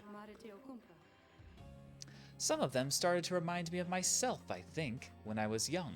Such idiots, the lot of them. Ah, but what am I saying, lovely reader? I shall not bore you further with such matters. I would have bored myself to death back then, if only I could die, am I right? Ah, how depressing. Like so many other things, I think mortality is something oft taken for granted, until it is taken away. So, given your mortality, what say that we get back to business here? Oh yeah, let's do the scribe trial. I am always prepared to cut your idiots and their egos down to size. Who shall it be? Well, there's only approved, ineligible. Oh, their eyes are closed. Weird. Yeah. Oh, it's our boy Tizo. You ask Sandra to administer one of her special trials for Tizo. I dare think that I remember something of that imp. He certainly stood out from all his ilk, although that really is not saying much. Well, let us bring him forth. Tizo soon appears in heed of the summons. Creaky cree. Tizo seems to be prepared for whatever lies ahead. That's my bud. Always a solid one, that Tizo. Plus, he's just fun to control. Like, he might not, again, have a lot of, maybe not able to score a lot of points, but he do make up for that for being quite the agile little imp. The apparition Sandra appears and unfastens her mask. Listen well, imp. You answer to me here. Ah!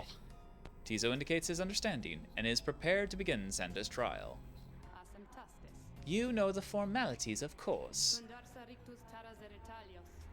Show me, then, what you have learned thus far about the rites. Here, in this trial, it shall be just you, my Beyonders, and your lovely reader. Let's see just how you fare. Special triumphant bash for attorney trapped within the rites. Yeah. Kind of fucked up that. Alright, let's get to hopping. Whoop. Whoop. Oh, right, there's a thing there. I keep forgetting that. Nice try, babies.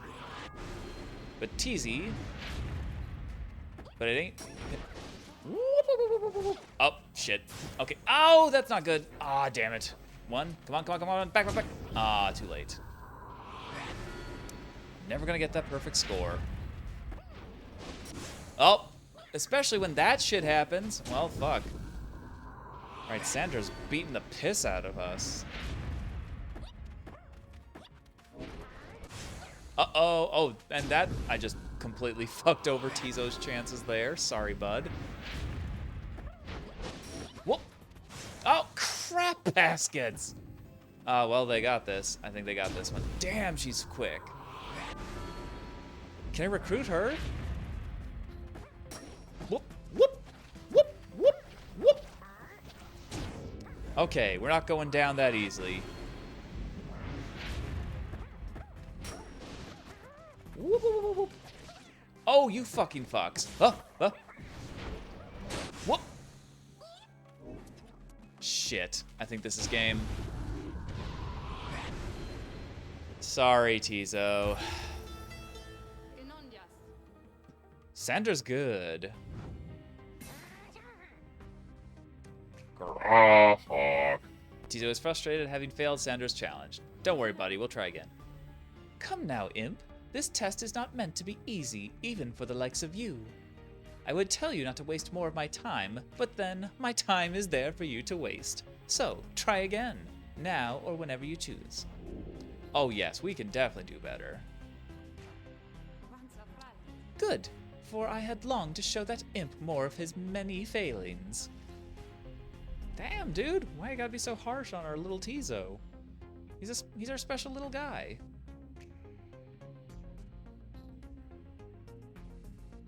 Like, how can you hate Tizo? Alright, bub, we got this now. We just gotta dash, and we gotta dash, and eat ass, and other stuff. Oh, or get fucked by Sandra right from the start. Jesus! Ugh. Oh no. Fuck.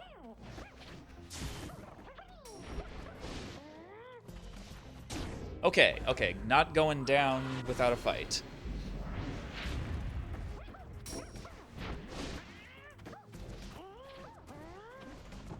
Shit. Okay, gotta go fast. Oh no! Oh, you fuckers! Jesus, they're stupid fast. Okay, it's fine. We're fine. Whoop, whoop. All right, just gotta change up the strat. They'll be expecting us to dash. Oh, fuck! And they dashed. Okay, come on, Tizo, you can come back. Okay. Oh, fuck, no, you can't. I should just defended. I should just went for a jump. What? Fucking god damn it. What the literal fuck?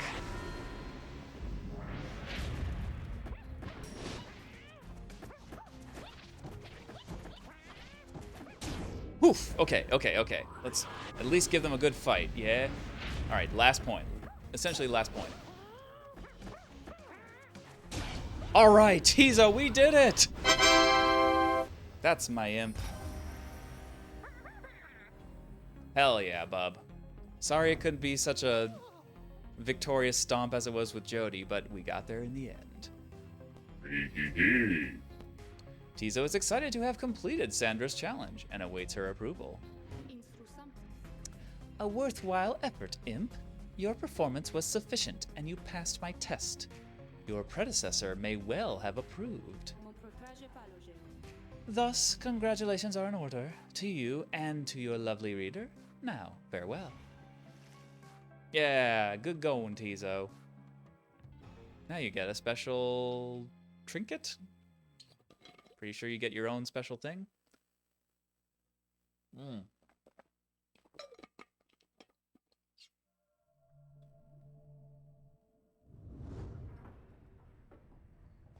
Meanwhile, back at home, Farik!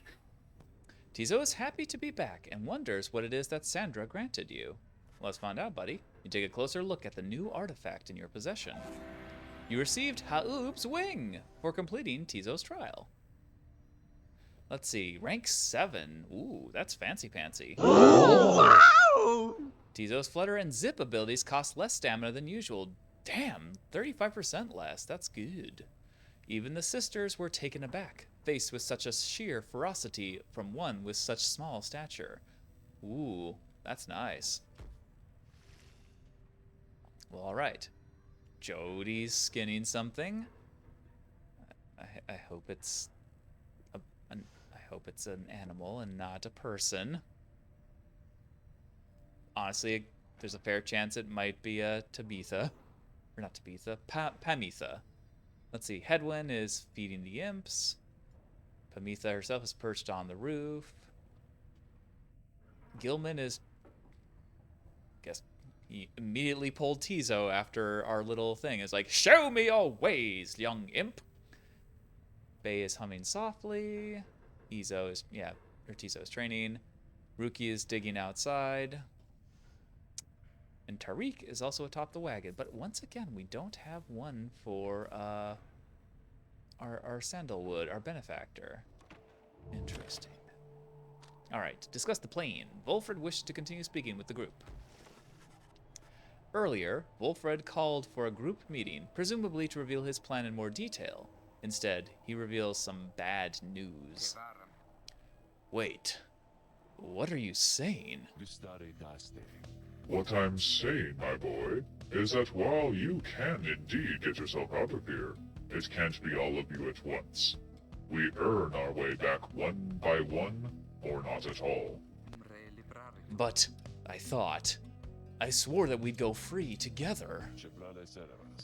We may go free together yet, but it's going to take time, and this is only the first phase.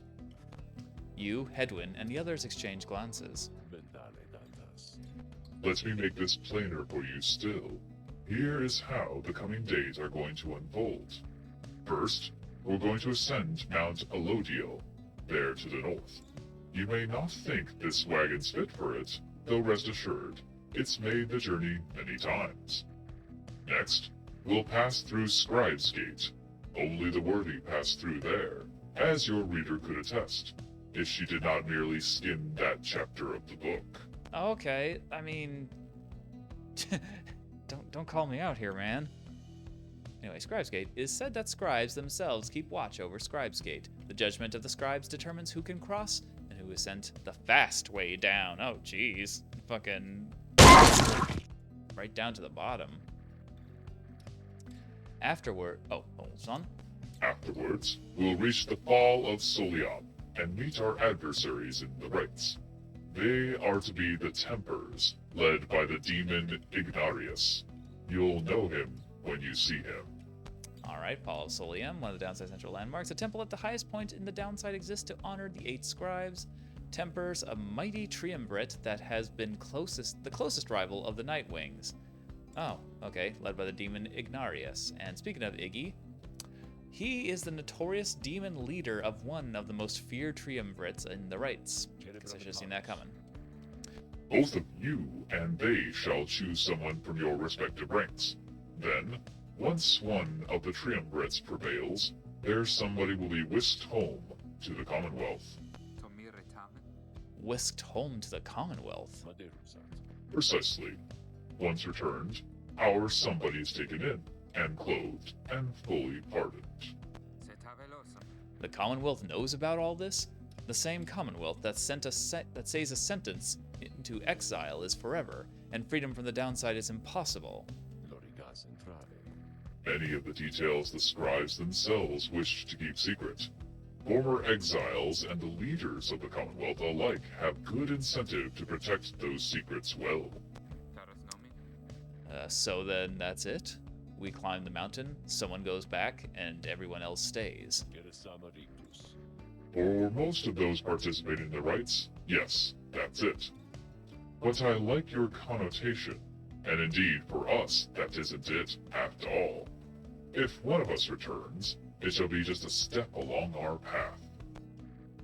However, let's let that sit for now. Gather your strength. We'll talk again on our way up.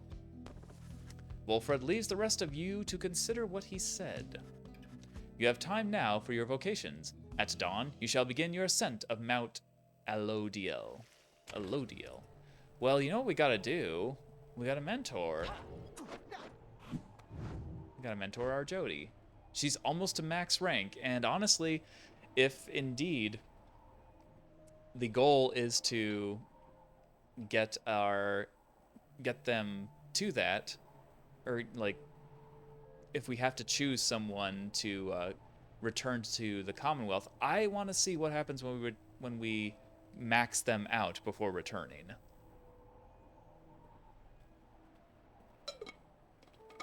Like, honestly, I don't know if it'll be anything. It might be just an achievement or some shit, but I don't know. They might have some more story, or maybe that's I don't know, maybe to some extent you're supposed to, if you really want to get like all of their story, like you might have to purposefully lose and keep them down here just to fully get their deal.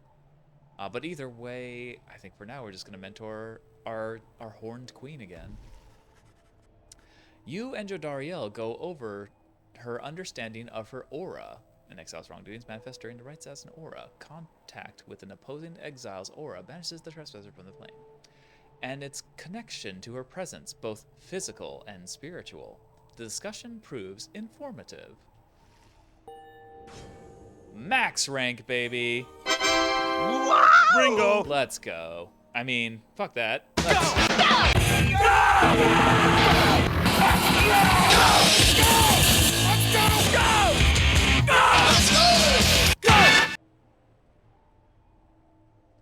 The rites would have me think that I have nothing left to learn. Whether that be a falsehood or a contradiction, I am not yet certain. Nonetheless, I shall press on, for the limits of my mastery always have exceeded my grasp, and I expect they always shall. Hell yeah, well, for all intents and purposes, you are maxed rank, baby. So let's see. Oh, did I give her this one? The spike? I totally forgot about that. I should have been using that more. Jodariel deals an additional 10 to adversary's Pyre. And I guess? Yes. Instantly recovers all stamina. It seems our past experience becomes plainly visible when our auras are revealed. Sure. And hell yeah, that's our first max rank, baby. Enlightenment Master. Those with profound understanding of the rites have access to 4 masteries. As we can see, I have chosen these. So yeah, I gotta remember her, like, fuck you, hit you with the ball maneuver. And let's see, if bashing adversary, recovers all her stamina. That's good.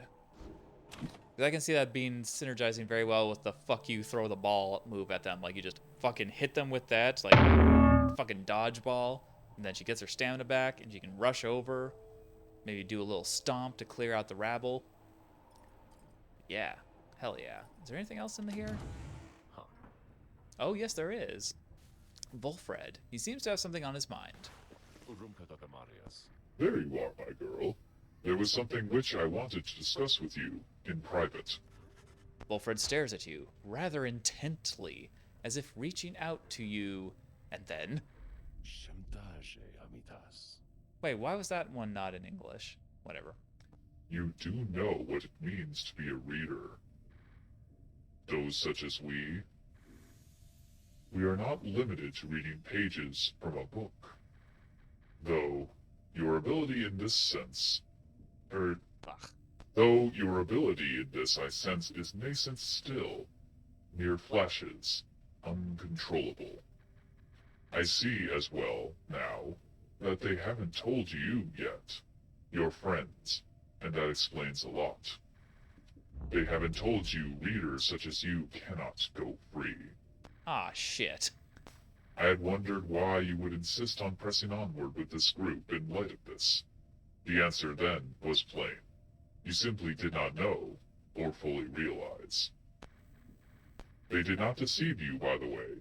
There is no reason they would know themselves, other than Tariq, who shall not influence your thinking in such matters. Okay. Rather, I had expected, when at first we met, that you already knew the truth of this from having read the passage in the Book of Rites, which states it plain. Only those who shall conduct the rites firsthand shall walk the path toward enlightenment, and become eligible to regain their freedom. That's a bummer. Perhaps you have not gotten to that part just yet. Yeah, I meant to read more of it, but, I had to mentor my queen. Volfred breaks free from you and looks at you again. Then he speaks to you as normal. It is plain that you are not in adequate condition to conduct the rites, and this group values you as reader. Wait, it is plain that you are not in adequate condition to conduct the rites in this arena? I wish only to ensure you understand what you are getting into here. Okay. Despite whatever hopes and dreams and promises might have been shared, I do not think the rites can help you in return, if that is what you had in mind. So, once again, I invite you to depart, and I will see to it that you are compensated. Do not misunderstand. If it is your wish to remain, then you are welcome. But this journey we are on, it has no guarantees. Not for you, not for any of us. Not for any one of us, I should say. Well, shit, man, ain't that just life, though? Do you understand? So you understand there's more at stake here than your freedom alone, and besides, perhaps there is a way. Yeah, exactly. You never know. You have learned in life to keep your expectations low and tempered. If Volfred really wishes to know your thoughts on the subject, he knows where to find them. No, I understand. You understand the words of warning, yet, just the same, you choose to carry on. There is more that you wish to achieve on this journey than freedom for yourself. Yes, one might imagine Sisyphus happy in his labors. I admire that, my girl. Then, very well. Know that we have much at stake here in this, anyway. Much more than just a shot at going back into that Commonwealth, which cast us down here to begin with. It sounds like you intend to stick around. Then, we'll have lots more time to chat, as we ascend the sacred mountain in the coming days. Until then. He strides out of the wagon, then, leaving you with your thoughts. Yeah, indeed. Okay, Jodi's having a nice snack. Love that. Headwind's out for a run. Pamitha's out for a short flight. I wonder if they're together. Gilman's playing cards with Bay. Obviously that matches. Tizo is eating.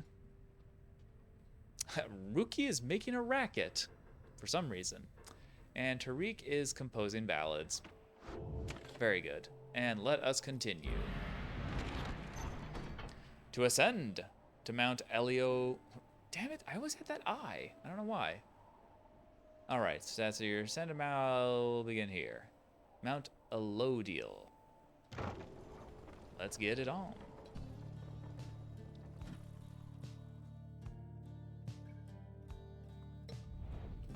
Ooh, I like that demon statue. In fact, I like it so much that we're going to take a screenshot of it. Whoa, that just changed too. Here before you lies Mount Alodiel, stretching far beyond your line of sight. Somewhere upon this mountain lies the only place from which you can escape the downside. Your companions gather round again before Volfred, who stands tall as ever. Whether from the cold air or the subject now at hand, you sense a tension in the air. Now then, you all have many questions, no? I've done a lot of talking, so go on, ask away. But there is only silence. One question stands out in your mind, which you refrain from asking yet. If only one of you is to go free at first, who shall it be? It's Jodi. It's Jodi. It's going to be Jodi. Go on now, don't be shy. Who first? Questions. Why us? Why you indeed, madame? That I can explain. You've seen the sort you stand against as adversaries in the rites. What is it that they want, do you suppose? They want their freedom back, of course. They'll settle for it on the Commonwealth's own terms. They'll gain their freedom, and some cushy new responsibilities. Perhaps then they'll have a hand in sending still more exiles here to join us. Think on it. The Commonwealth rose from the ashes of a fallen empire thanks to the efforts of the first exiles who escaped this place via the rites. It is the Commonwealth's first and proudest tradition to honor those ones who live to redeem their transgressions. They have a certain wisdom, do they not? But as for you, I have been looking for a certain set of dispositions for a good length of time. All I needed was for somebody appropriate to show up, and to listen. So, I planted many little eyes and ears throughout this land, whispering hints of this, absurd as it may sound. Took someone with a certain faith and creativity to go for it. That someone proved to be Hedwin over there. He was tasked with seeking 2 trustworthy allies, an old buried wagon, and a reader. He was invited to bring others for the ride, all different sorts. Gather enough help, and he and his friends could be free. Long story, but you know much of the rest. So then, why you? Because I've reason to believe you're not the sort to play right back into the Commonwealth's old hand. The rites, as you have seen, are quite exclusive. You are imposters in this little party. You could be the ones to break it up. Now then, more questions. Your head is beginning to spin. You can excuse yourself. Or keep listening. Yeah, no, I want more story. I feel like the story is the strongest point of Pyre, because again, the gameplay is for the most part just fantasy basketball. Your fellow exile's freedom seems to hinge on Volfred's plan. You ought to consider his every word. Soon you have another right to conduct. Best to focus on matters close at hand. No, yes, this is important. Volfred's explanations are a lot to take in, though you feel compelled to absorb as much of what he is willing to tell you at this point. He prompts for further questions when Jodariel raises her voice again. Hold. You mistook my meaning. I understand your plan. Still I wish to know, why us? Why are we, among all others, chosen for this Liberation Rite? Oh, it has a name now. On a blooded moon at the fall of Soliam, an exile from the prevailing triumvirate shall go free. Oh, that's the technical name of the rite that lets them leave. The anointed champion shall then plunge into the shimmer pool and return in glory, the Book of Rites. Ah, I see. Well, but that is simple, really, madame. You are chosen. You are qualified, I should say. Because, as the expression goes, 'tis what the scribes ordain. Though, in this case, the expression is quite literally true. When the 8 rites created the rite... When the 8 rites created the rites. When the 8 created the rites, each one of them anointed certain other exiles to participate on their behalf. Exiles who showed some promise of redemption. The triumvirates they formed have stood the test of time, replenishing their numbers as their individuals moved on or passed on. You've met them as they are today, the accusers, the withdrawn, and so on. The 8 scribes also formed a special group, against which all the others would be judged. That group they called the Nightwings.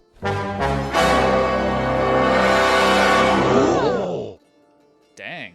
Plot twist. You bear their books, wear their masks and raiments. You need but show up to the rites, you see. The others erstwhile jockey for position for a chance to take you on. Yeah, well, what if we don't? What if we don't show up? You would deny yourselves a chance at freedom, and deny it also to your adversaries. Victory means nothing in a common rite, then. Participation is all that matters. Not so, madame. Only the enlightened may regain their freedom. While failure can be an excellent teacher, the scribes do favor the victor.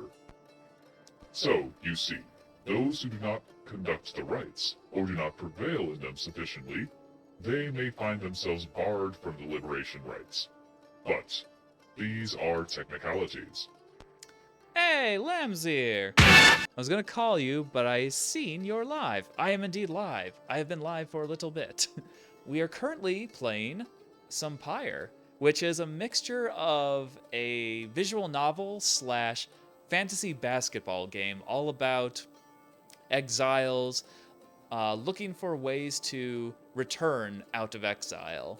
And there's a lot more going on to that. Our main man Volfred here, who's been kind of our gracious benefactor, has a bit of a revolutionary plan going on, and it may or may not involve. That's exactly what it is, though. Like it's dressed up and has a lot of style, as is to be expected with a Supergiant game. See Hades or Transistor or even Bastion back in the day. But that's essentially what it is. Like, there's 2 pyres, which are basically the baskets, and then you have a celestial orb, which descends when the stars align at a certain time, and it's your goal to throw the orb into the other rite bearer or rite participants' pyre to extinguish it, and thus you win and get to continue on to the next rite. But enough about that. How are you? How are you on this Sunday Eve? And I will continue to read a lot of plot. Let's see. The Nightwings disbanded years ago. Since then, no one has gone free. Yet still the other triumvirates pressed on, with fleeting hope that one day you'd be back.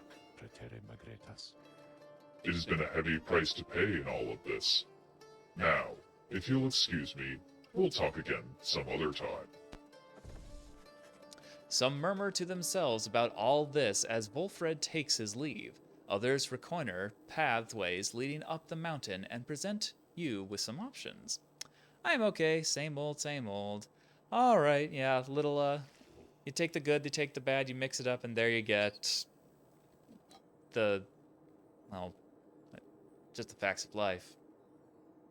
I don't really have a unique spin on it. That's just the case.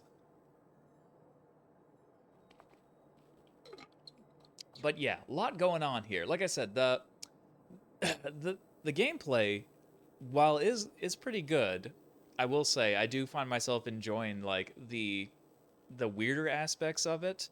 Like, you know, like everybody has an aura, and when somebody has the ball, their aura is basically sucked up into it. So like they become vulnerable because if someone else hits you with their aura, they banish you for like a set period of time. So there's a lot of weird stuff going on to it that makes it more than just like a basketball game, but it's essentially that. But there's a lot more going on outside of it, like you do stuff like training, you do stuff like getting to know the characters, which Supergiant games, not surprisingly, the characters are all very well written, and it is enjoyable to consume every little bit of their dialogue and backstory and all that stuff. But you also get choices, because you being the reader have the ability to read the stars, which tells you where to go to the next rite. And once you do that, you set your path, and then you'll have stuff here, like where you have options of what to do next. Certain characters will pull you towards certain ways, which can either give you like items or other stuff like that, or may have effects on the group during the rites. Like last week, I made a slew of bad decisions, which pretty much nerfed our characters when it came to the next rite. Like they were really down in the dumps because I made some bad calls, but we still prevailed, nonetheless. So let's see. Speaking of choices, what is our choice here? All right, we have the Emperor's Fall, a pathway on the outskirts of Mount Alodiel's nameless lower summits. Pamitha expects some long-lost valuables to be stashed here. Oh. Okay. Or the Emperor's Ascent, a gap through the nameless lower summits beneath Mount Alodiel. Bay believes the 8 scribes will bless whoever goes through here. I gotta say, like, so we can either go with the Bird Woman or Bay, which honestly I like Bay more. There's something about her, like she has that like she's very optimistic and kind of comes off as naive, but at the same time she seems to also have like zero filter.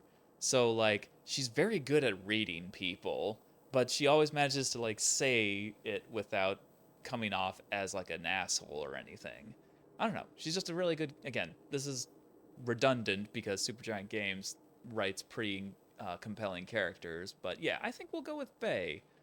Sorry, Pammy. Let's see. Yeah, I've got a decent amount of trinkets, honestly, right now. So, I'm going to see what this will gain us. It'll probably gain a passive buff for the next trial, or next rite. The sublime beauty of Mount Alodiel, along with the thin air that this high above... Ugh, let's try that line again. The sublime beauty of Mount Alodiel, along with the thin air this high above the sea, has been enough to silence even the most talkative of your companions. However, Bay has been positively bursting with excitement. Isn't it wonderful? I think it really is, don't you? Screw coo. Tizo seems not to share Bay's enthusiasm. He does not like the cold. Ah, bummer, dude.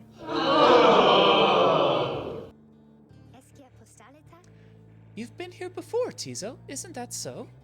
Why would you ever leave? I wouldn't leave. I'd stay. I think I'd stay. Unless maybe I got too cold. Or hungry. Wait, is that? Something about her changes then. Wait, look, but Tizo, don't you see? Look, don't you see them there? Scrockery? Tizo seems to be exclaiming something in utter disbelief. I mean, yeah, look at that face.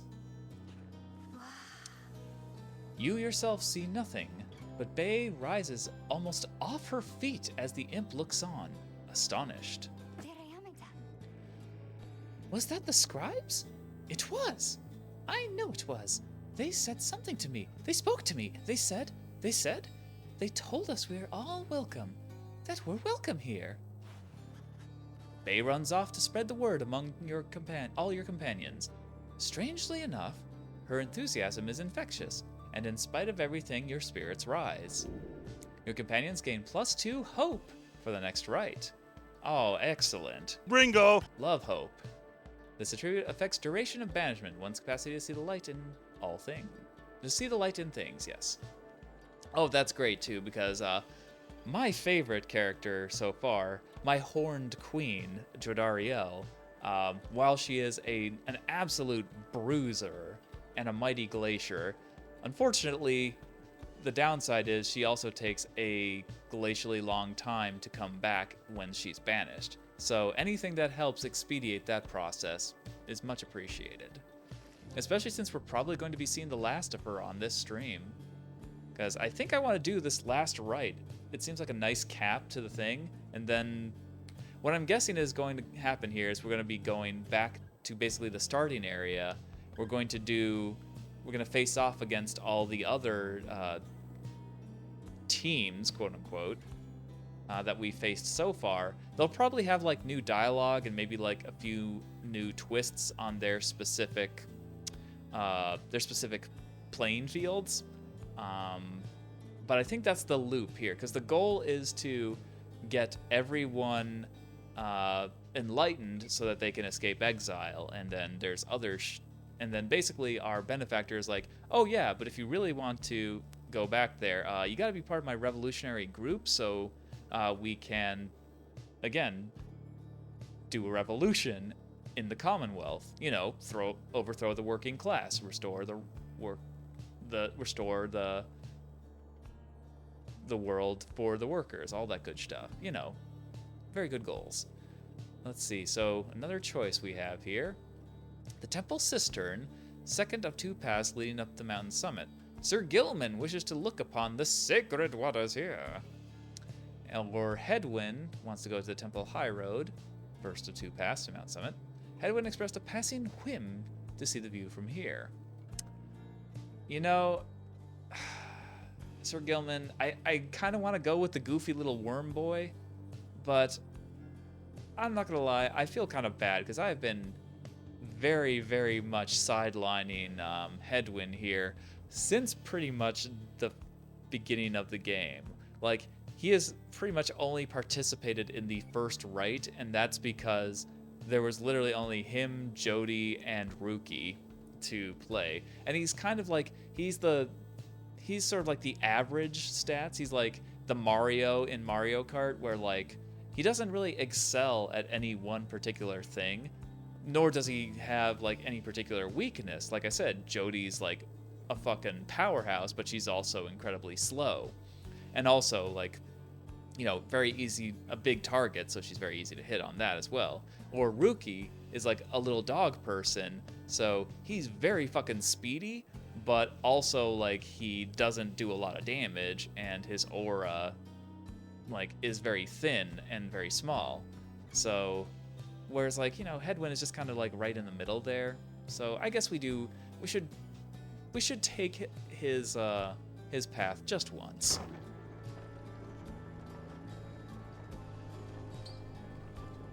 Also, you just gotta fucking admire the sheer, like... Oh, hold on. Ah, I missed it. Never mind. You just gotta admire the sheer, like, levels of artwork on hand. Like, Supergiant games are always...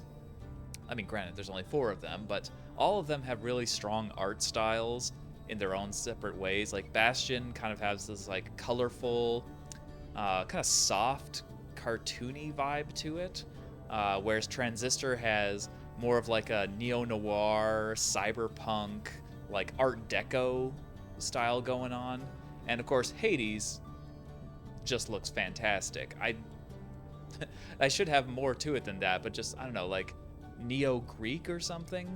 I don't know if that's even an actual thing. I'm not an architect or a designer or any of that kind of shtick, so I don't know. But so far, Pyre has definitely had, at least in terms of the backgrounds, the trippiest shit, and I love it. Let's see. You and Hedwyn walk in silence for some time as he conducts a customary survey of the area. Well, my friend, no sign of howlers, as Jodi would say. No sign of anything at all. You sense something is troubling him. Oh, that. It's just... I've been giving lots of thought to everything that Volfred's told us. In another couple of days, one of us may be gone all of a sudden. It's Jodi. You can just say it's Jodi. She's maxed rank, like, it's gonna be her. Or, I don't mean to put it that way. One of us could go free. We earn our way back one by one, as he said. I want you to know something. The others and I, we talked it over, and when the time comes, we want you to decide. Decide who gets to go, if anyone. This might all be a part of Volfred's plan, but we got here thanks to you. And even though I'm worrying right now about us splitting up, I guess if Volfred has his way, all of us will meet up on the other side. I got bad news for you, bud. My chances aren't so hot. And won't that be a day? Worst case, we keep failing in the rites and be stuck down here together, just like this. The two of you walk on in silence for a time. When at last you return to the wagon, Headwind turns to you again. Thanks for the company. I think I'm better now. Headwind feels more prepared for the next rite. Oh, buddy boy, I got bad news for you. Hope likewise for the best. Although, you know what? I think I'm beginning to understand something of all this, my friend. Yeah, you know, I kind of been neglecting him, so better late than never, though. Then again, let's see what his whole path is. He's a nomad. Let's see, nomad. Common folk cast from the Commonwealth and stripped of a name, home, and title. They came from all directions towards the Commonwealth, where at last they settled, some of them. Oh, there goes OBS Blade. Typical. Let's see. Shows a mastery for Heady. Alright, so we can choose martial training. Headwind gains a 50% more stamina, letting him jump and sprint more often. Let's see. When others lay exhausted after battle, the Master General always remains sure of footing. Or shared tenacity. Headwind and his allies regenerate stamina twice as quickly as usual. Oh, okay. That's interesting. The warriors of the Sahrain Legion fought tirelessly against countless enemies. Sahrain, I guess. So either give him a personal stamina boost or give everyone a recovery. You know what? That might be more interesting, honestly. Yeah, we'll take that. Although, I should check to see what the others are. Let's see. Shoulder smashes. Headwind jumps into airborne adversaries. He banishes them. That's pretty good. Let's see. Golathanian avoided lethal force whenever possible and learns to subdue his adversaries through other means. Or critical strike. When power casting, Headwind's aura travels in a wider, longer line than usual. Okay, pretty standard. A single stroke from the Master General was enough to bring down even the most imposing of opponents, and at the end of this tree we have Burning Resolve. After Headwind douses the adversary's Pyre, his Pyre recovers equal to up to 50% of damage dealt. The Master General and his Legion prevailed in many battles that appeared quite hopeless. Okay, and since we've already started this path, let's see what we get for going further down it. Moon formation. While bearing the orb, Headwind and his allies move with and pass the orb more quickly. That's not so good. That's the one thing I haven't really had to use much of through the game so far, is actually passing back and forward. Like, it kind of feels weird. Like, I feel like if I had one like medium-ish criticism of Pyre so far, and maybe I've just missed it on their character screen, but I feel like there needs to be somewhere where you can set their AI, because it seems like if it's not the character that you are controlling at the time, because there's always 3 on the field at once, the others just kind of stand there and don't really do much unless like you take control of them. So I'm wondering if like either I missed it, or if I didn't miss it, like I feel like this game would benefit from letting you set their AI to be like, all right, if I'm not in control of you, you be more defensive. If I'm not in control of you, you be more offensive. Or like something in between. Or, you know, if they're not in control, then they act as a support role and kind of like roll with like whichever character you're piloting at the time. But I digress. We'll be able to check that once we get to the next rite. Let's see. One more quickly. The Master General's Legion specialized in falling on its enemies without warning under the dark of night. Or Sacred Bond. Headwind and his allies may instantly return banished allies by moving to where they fell. Ooh, that's pretty good. Even in the direst circumstances, the Master General's Legion never once broke ranks. Okay, so this is like the heavy support wing, and I mean like capital S support. And Divine Retribution at the end of this. Let's see, 1, 2, 3, 4 could go for that. 1, 2, 3. Okay, or could go for these here. Alright, let's see. Hedwyn and his allies cause banished adversaries to remain banished for 2 seconds longer than usual. Not bad, not bad. Although honestly, I don't feel that one as much. But anyway, those who faced Golathanian and his legionnaires grew to anticipate the inevitable outcome. Interesting. Well, I'm glad he's finally, like, gained a rank.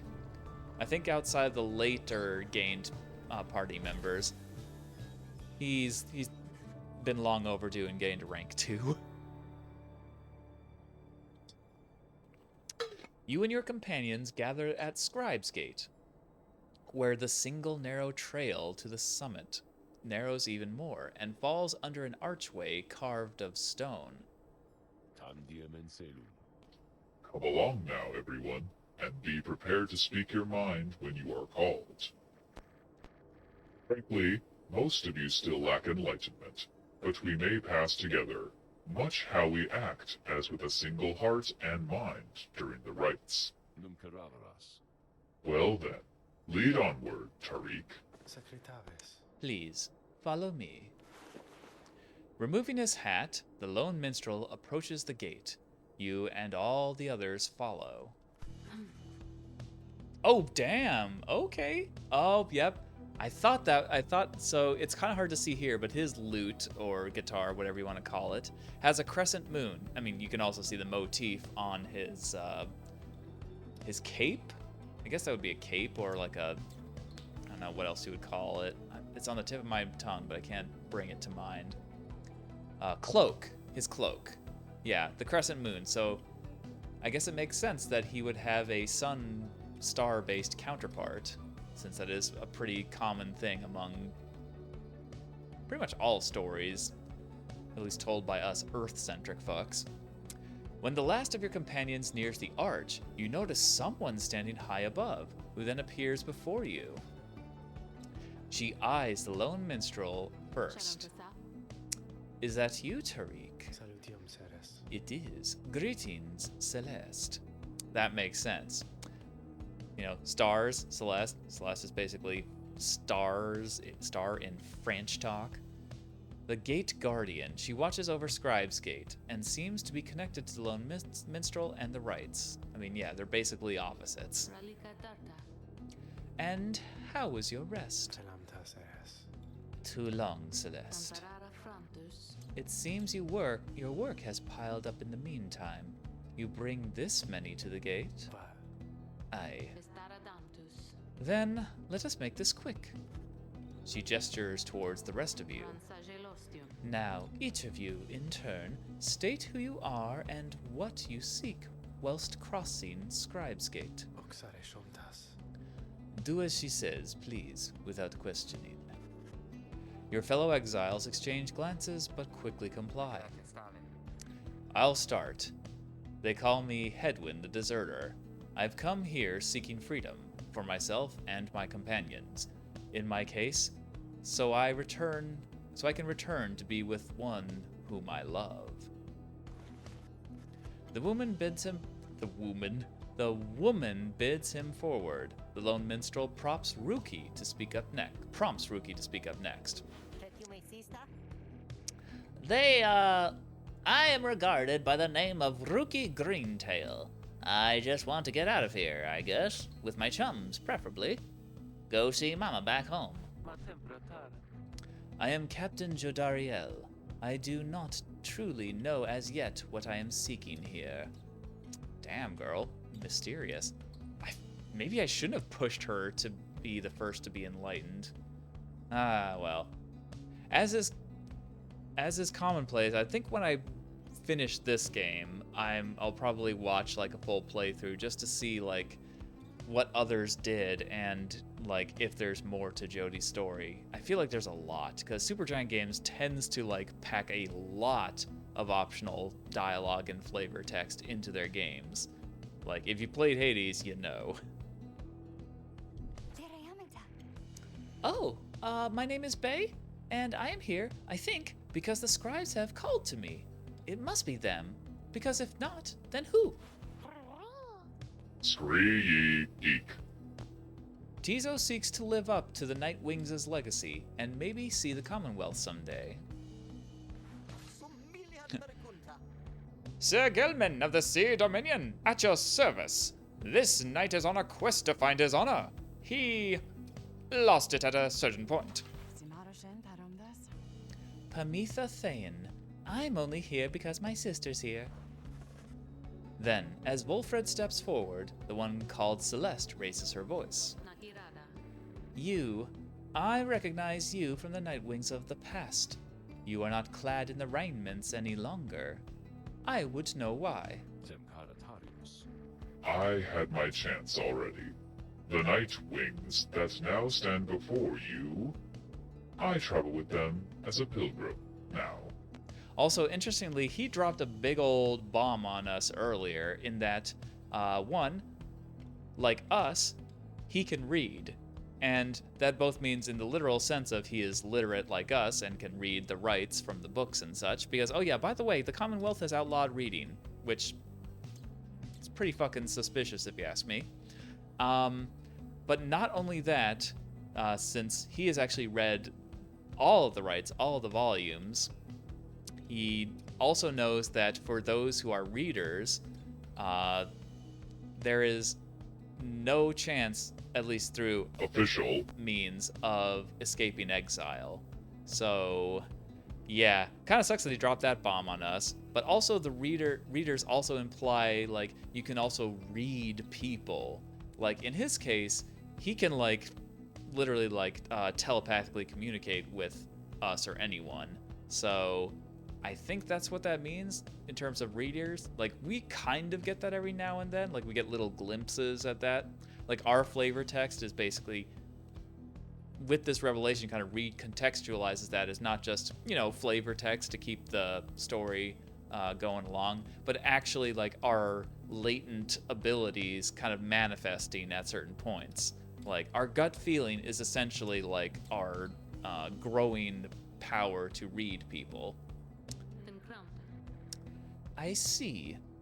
Then, state why you are here, as have the others. My name is Volfred Sandalwood. I seek liberty for each of us, so that one day we all might stand, shoulder to shoulder on the other side, and bring our freedom to the people there. She waves him by. Then she turns to you, where there is no one left to go. Oh, geez. Is it getting hot in here, or is it just her? State who you are to traverse Scribesgate. You are just a crippled scholar. When they learned you knew the old ways, they came for you, and you could not run far. You are just an old farmhand. Your youth is gone, but your thirst for knowledge earned you a trip to the downside nonetheless. You are just a war orphan. Years of strife between the Commonwealth and the High Wing remnants afflicted you since birth. Or depraved class. Sorry, Dark Souls joke. You do not know who you are. Try as you might, you cannot make out the details of what life was like in the Commonwealth. I mean, I feel like going with this one, although... You know what?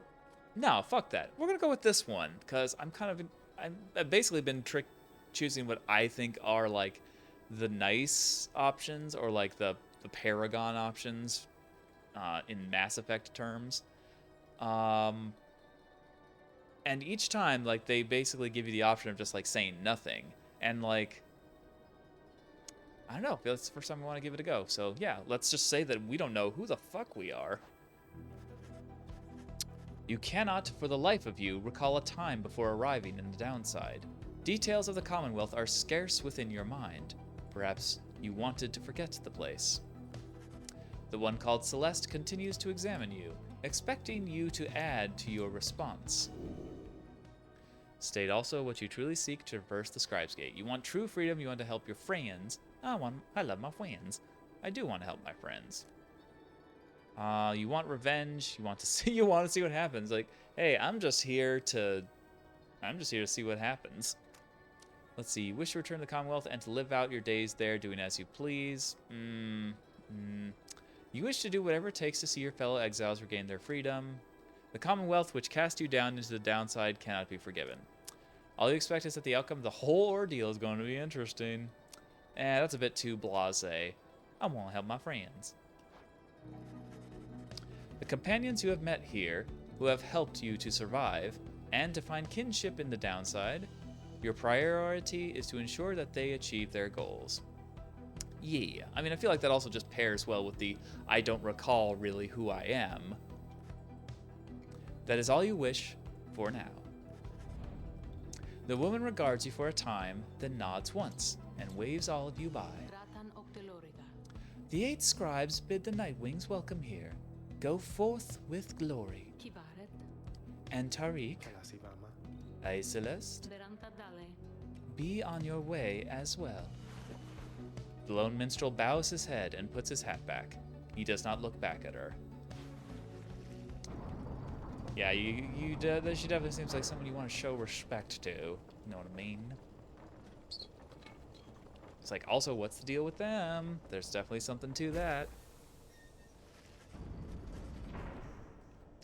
From the top of Mount Elio... God damn, I don't know why I want to add an I to the beginning of that. From the top of Mount Alodiel, you can see the distance downside before you. You think on the many thousand leagues you cross to reach this point as the sky grows dim. Alright, we got one chance to hit the shop. We got a new page. So let's go to the Black Wagon first. Oh, Jodi's here. Oh, when did this get here? River frost. So cold it can burn the skin, but keeps the wagon cool and food fresher longer. A keepsake from Sklorian Shore. And it makes a little shh noise. Alright, Book of Rites first. Dispense more plot, please. The mercy shown. Oh, inspect. In the words of Golathanian, the Master General, the imp Haub and I, we helped to save my emperor, and when the danger did subside, my emperor Soliam Moore, he said something to me, which shook me to the essence of my being. He said, "You gave your freedom, Master Golathanian, so that I may yet have mine. You too now are an exile of the downside. In all the days which I have left, I never could repay the mercy you have shown me. So, if I cannot do so in this life, then I shall do it in the next." We crossed the land together, and together with the imp, we gained the company of those who saw in him what I did. And that's it for now. That's the most page we can page. Yep, that's the most page we can page. Alright, and let's see about Sandra, our assassin trapped in a crystal for all eternity. Oh, I can ask her what's on her mind. Excellent. This place, where you currently reside, it must be Mount Alodiel, is it not? This is where those blasted scribes decided what to do with me. I had already failed in my mission to eliminate the demon Soliam Moore. I did not anticipate his retinue, you see. They took me and some of my beyonders alive, although do not expect to see account of that in their good book. Whether it was for mercy or for spite, I never became certain. They probably presumed that my expulsion for eternity would eventually have taught me some respect for them, but no, not yet. Not yet. Well, I do not mean that, really. The scribes did spare my life, and were it not for that, I would never have been thusly trapped to then enjoy your company, oh lovely reader. Now, having met my quota of blasphemy for the time, I think it best that we resume the normal sort of business between us, if there is any to speak of. And good hunting at the precipice. May you soon rid the downside of some useless idiot. And unfortunately, we can't do a scribe trial because no one's up for it. So we will bid farewell. As well as you. Alright, now let's see what our queen has for us. Alright, what's up, Jodi? Jodariel appears to be prepared for whatever is to come this night. Though it is not yet dark, she is already in her raiments. Hedwyn soon joins her, also looking ready. Any sign of Ruki? None as yet. Complained about a chafing at the collar of his mask. Our freedom might be hinging on that collar, then. I am certain that it is. They share a laugh together. The three of you exchange glances, but nothing is said, or needs to be said. Soon, if Volfred is to be believed, one of your champions may regain his or her freedom. Hey, what'd I miss? Am I late? Is it starting? Is it starting yet? Easy, Rookie. We got a little time. It isn't starting yet. How fare your struggles with your mask, Greentail? Feeling a lot better, thanks. I just had to smash it repeatedly against the wall for a little bit. Put some of the old nerve to bed. Put some of the old nerves to bed there, for good measure. Though, this is really happening, huh? One of us might be getting out of here, like, soon. By dawn, in fact, if all goes well. If all goes well? Well, that's one way to look at it, I guess. What are you getting at, Greentail? Well, it's just... we might be breaking up the band here, people. If one of us gets out, that's been bugging me for a while. Oh, if one of us gets out. That's been bugging me for a while. I thought we all were getting out of here at once. He shoots a look at you. Some of us, we might not be getting out of here at all. Edwin slams his fist against the wall. No, not if I can help it. We made a promise to each other, each of us, the four of us. We're all getting out of here. Yeah, but, there's also other party members. Did you forget them? We picked them up along the way. They were literally the friends we made along the way. It's like the anime saying. Well, that and, killing God with the power of friendship. I care about the others too, I do. But we've been here from the start. I want you to know. My promise is to you, and I believe you'll do the same for me. So, it's like this. If any one of us gets out, great, but it's just a start. We're going to do whatever it takes there, on the other side, to make it so the rest of us can get back too. What? You think they're gonna build a bridge down here if we ask nice or something? No, we're going to do a revolution. Get your Molotovs. I don't know what it's going to take. It's going to take Molotovs. I just know we have to try. Jodariel turns to you. Reader, we shall find a way. I believe anything you say, Queen. My horned goddess. She nods to reassure you, and I am indeed reassured, and to reassure her sheriff. Rookie nods his head in turn, and Hedwyn's gaze never once falters. Well, my friends, I think it's just about time. Let's go. One by one, they turn towards the door. The fall of Soliam awaits, a vital step in your quest for freedom. Yet you feel in your heart that it shall only be the first. Like I said, this seems to be the loop. Your three companions each gained +1 hope for the Liberation Rite. Oh, nice. Steal yourself in turn. All right. Yeah. So, okay, we gotta stop by the shop. See if we have any goodies. Psst. Hey guys, just so you're all aware I know how come you're here. How come you made it all the way up here? Oh, I know, alright. You're here 'cause I got the lowest prices in all downside, am I right? And some of the new stuff I got in stock. You're gonna get a lot of value there, awful lot. Damn, he wasn't kidding about new stuff. What is this? Scribe snuff. Unlearn any masteries and choose again. Oh, okay, our respec option. That's fairly priced, I guess.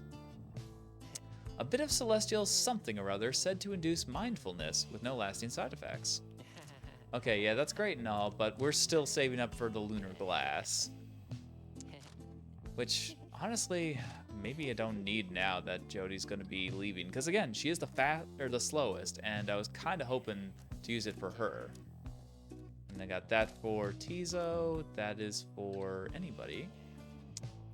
But I don't want to... Actually, how much would that... Oh, 10?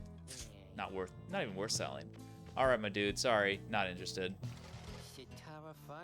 Didn't see nothing like this time, huh? Nope. All right. Well, we've made our preparations. Let's commence the Liberation Rite. Is everyone prepared, Hedwin? Yes, though several of us have another question that's been troubling us. Need but ask. You said that one of us is going to return to the Commonwealth if we defeat the Tempers in the rites this night. Sorry, that's not read. What happens if we fail? Hedwin, my boy, don't you see? The path to freedom and the path to enlightenment are one and the same. Do you intend to stray from the path? No. Then, you have nothing to fear. But let me be much more upfront with you. Should you be defeated by the Tempers this night, then one of them shall end up going free instead of one of you. It's as simple as that. And who are the Tempers, by the way? A mighty triumvirate that has been the closest rival... Oh, right, I think I already read that. Yeah, demon. They're led by a demon, like Jodi. Jodi's a demon, by the way, if you didn't know. What, then, is to be done? The very same as if we achieve victory. We await our next such opportunity, and make the most of it. Tonight, our plan is set in motion. We are united in our cause. We shall look as ever towards the stars for guidance, and seek upon our future chances, just as they arise. That plan, once again, Volfred's ambitious plot is to spark a revolution in the Commonwealth, as peacefully as possible. We shall stand together, shoulder to shoulder, as the scribes themselves once stood. Oh, wait a minute, I didn't see that part. Plan's current probability of success? 19%. Oh no. That could be better. So, look up, my boy, and set aside your doubts. It is time to take great strides along the path. Neat. I like taking strides. And hell yeah, it's game time, baby. This on tonight's legendary fantasy basketball game. No, wrong one. Tune in this time on Pyre. We've managed to make it to the semifinals, now it's on to the finals. Since last the Nightwings gained the summit of the sacred mountain and stood upon the fall of Solium. Oh, Solium. You are to be commended for your guidance, reader. But only if you can prevail in this Liberation Rite. Oh, well, gee, Here thanks. You stand to gain much more than some enlightenment. Your adversaries are none other than the Tempers. I trust they need no introduction. Soon, one among you shall regain their freedom. Alright, and at long last, it's time to play some fantasy basketball. The pyres burn, and each of the triumvirates is present and prepared.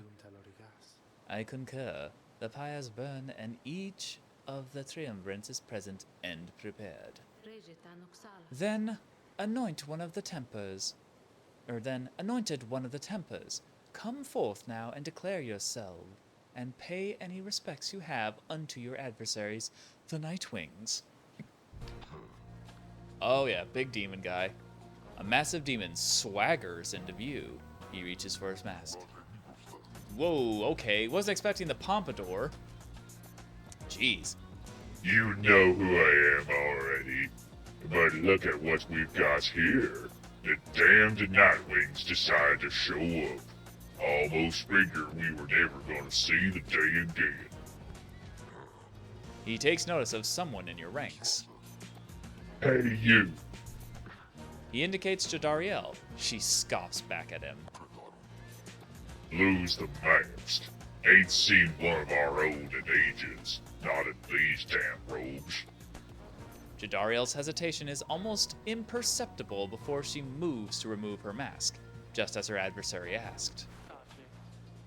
Satisfied? I mean, clearly one of these is hotter and ain't Pompey over there. Whoa, you must be new. Jodariel soon puts her mask back on. Enough talk. Not like you, curl of horns. Tell you what, once we put out your lights, you come along with these guys. We're gonna have a spot open. Only shame is I ain't gonna be around to show you a good time. Oh, jeez, yeah, what a travesty. Fucking tattoo demon, bro. Yeah, no thanks.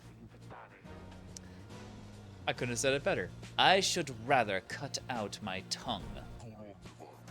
Aw, you don't mean that. Our kind, we ought to stick together. Now, come on. Ignarius throws his mask back on as his allies snarl at the rest of you. Oh, are they all diamonds? Oh, damn, you got a plus 30 buff. Have the Nightwings reached a decision on whose behalf they shall conduct this rite? The lone minstrel gets your attention in his subtle way. Reader, this is it. The first companion whom you choose shall be anointed to go free this very night if you prevail. The other two in the triumvirate shall lend their aid.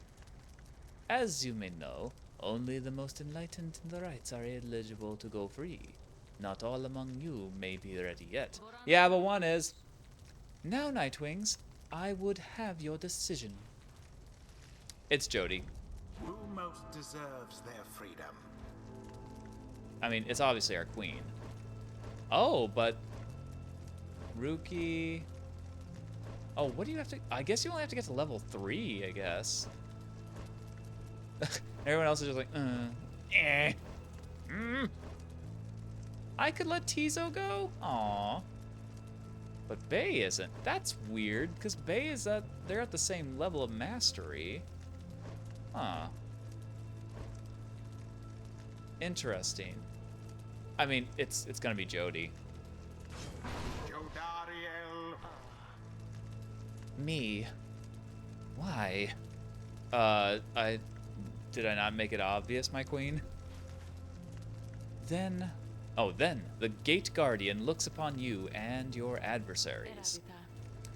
Very well then, under the watch of the 8 scribes, here are the stakes of this eve's Liberation Rite.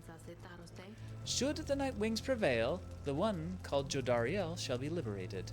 Should the Tempers prevail, the exile Ignarius shall go free instead. She then turns to you.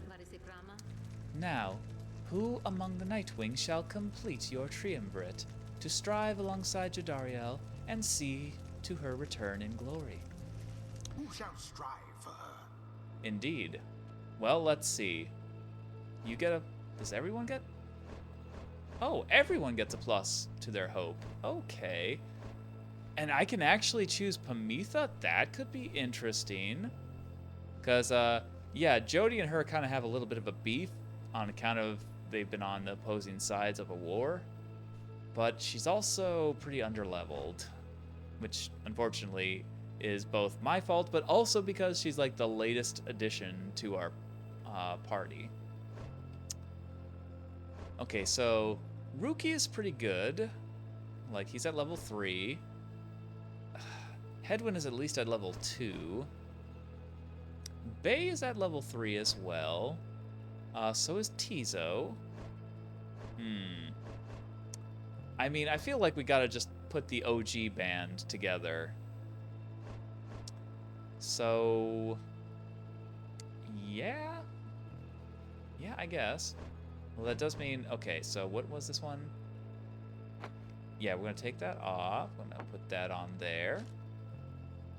Oh, right. Oh, that's for T... Yeah, we might as well put this one on Tizo since it is his. Okay.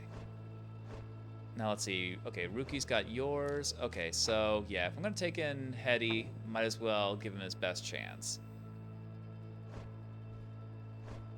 Okay, gosh, how do I get out of this menu? Okay, whatever. It doesn't matter. So yeah, let's go with the OG team. Sounds good. Now let's bring jodariel home. And it just feels fitting because, you know, they are the ones who are closest to each other. So yeah, I mean, it's probably pretty common, I'm imagining, that a first-time player is going to choose these three to be the first in the Liberation Rite. But hey, sometimes the majority path is right for a reason. Heh, sure. No pressure, right, sister? It is done. Tis. Very well. The 8 scribes accept your choices, reader of the Nightwings. She then indicates to the lone minstrel. Now, are you yourself prepared, Tariq? Aye, Celeste. Then, let us all begin. Nightwings, been waiting an awful long time to get out of this hole. Try and stop me. Okay, so he's got a worm bud and one of those like snake people that we haven't had a chance to meet yet. Or rather, I feel like we did get a chance to meet them, but haven't been able to recruit anyone. I have a feeling on the next go around we might recruit one. Alright, this is for all the beans. Commence. Oh, damn. Oh, shit, no, Jodi! Oh my god, I'm doing this for her, and I've already dropped the... Oh! No, you don't. Alright. That's my speedster. Fucking...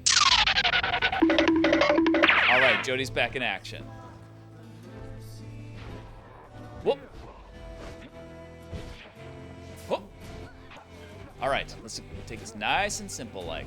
Whoop. Oh, no, no, no! Fucking goddammit, every time! Okay, okay, it's up to Hetty. Oh, you sneaky snake. Hacha! Okay, back to Jodi. Whoop! Shit. Well, so much for back to Jodi. Okay, bud, it's all on you. Whoop, whoop, whoop, whoop, whoop, whoop! No! So close! Uh-oh. Okay, now it's really on to Jodi. All right, eat sand, son. Whoop, whoop, whoop! Oh, come on, I was almost there. Oh, whoop, whoop. No, thank you. Oh, god damn it, the fucking aura got me. All right, take that, you scum. Whoop, whoop, whoop, whoop, whoop, whoop. Yeah, all right. Hetty scores 1 for Jodi. All right, speaking of our queen.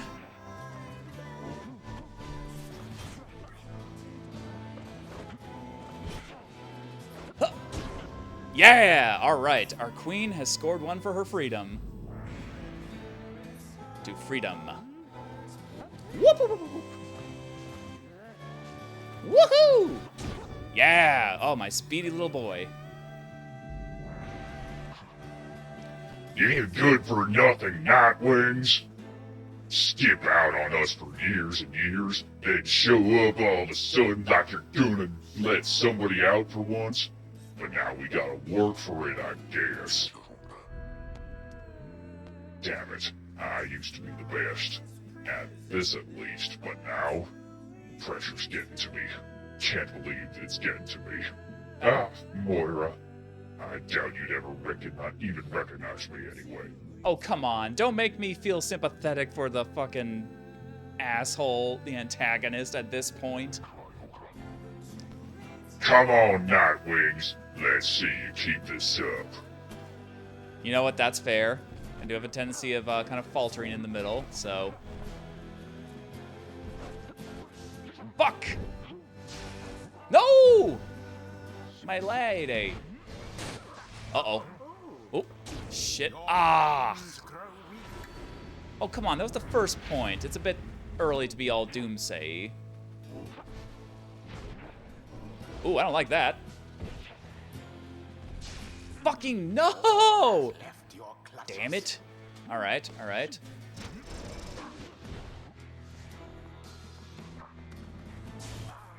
Oop. Oh, fuck. Why did I do that? That's not good. Oh, Snake Lady is worth 25. Not ideal. Alright, Jodi. Whoa! Fuck the little slimy boy. Yeah, no. Get out of here. Whoop. Shit. Fuck. Fuck you. Alright. All on the rookster. Whew. Against the adversary's pyre. Alright, alright, alright, alright, alright. Not down. Not out. Whoop. Fucking goddamn. That big boy is annoying. I dislike him.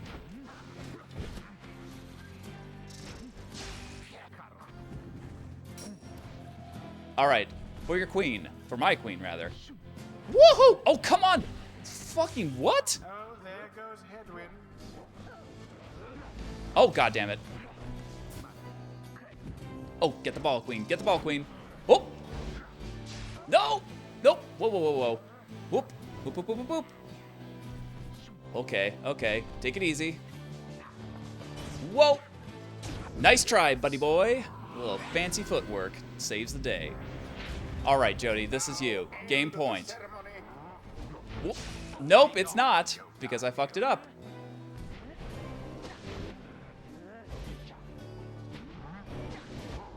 Whoop! Whoop! Okay, okay, game point. The rookster. No, not the rookster! Okay, okay. Fucking goddammit. Get stomped, bub. Okay, okay.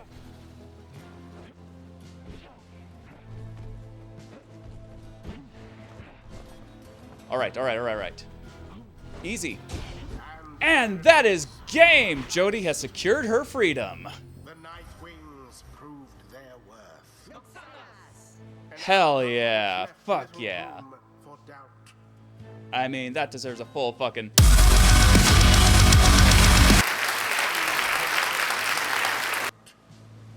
And thus, Oh. the scribes have chosen.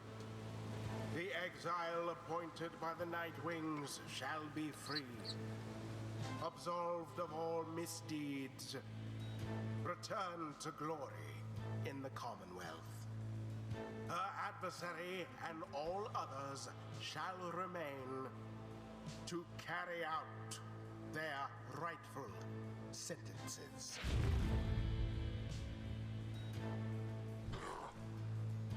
Grr. What a joke. We should have had this. I mean, it was pretty even-handed game, I would say. You should have had this. Got all rusty. You've been waiting so damn long. Damn it. Damn it. Nightwings! Be seeing you around, I guess. And next time, you ain't gonna be so lucky. But on a sad note, our queen is ascending. After all this time, she turns her gaze towards the rest of you. I never thought this day would come. I have all of you to thank for this, for doing this for me. The life that I recall back in the Commonwealth was at times difficult, and I am much older now. I know not what I shall find on my return. However, I know this. If that place still is like the Commonwealth I left so long ago, then I shall strive to make it better, for as long as I retain my strength and breath. You see her smile faintly as she disappears into the shimmer pool. Though you can still hear her voice, though faintly now. Seldom seen celestial phenomenon linking the downside back to the Commonwealth. Thus, beneath a blooded moon, the Scolarian waters rise for but a moment, only to fall again. Downside legend. Farewell then, reader. All of you. For now. Jodariel earned back her freedom. Jodariel is set to return to the Commonwealth and leave the downside forever. May she return in glory. At least we can agree on that. Godspeed, Captain Jodariel. The 8 scribes are ever merciful. By their grace, the cycle of the rites may soon commence again. Damn. Alright, good job there, Hetty.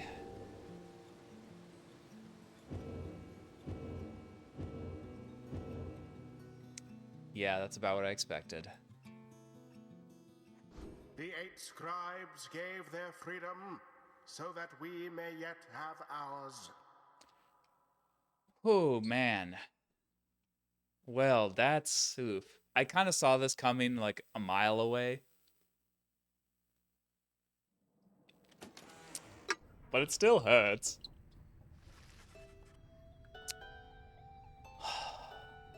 After your victory over the Tempers in the Liberation Rite, you return to your wagon to decide how to proceed from here.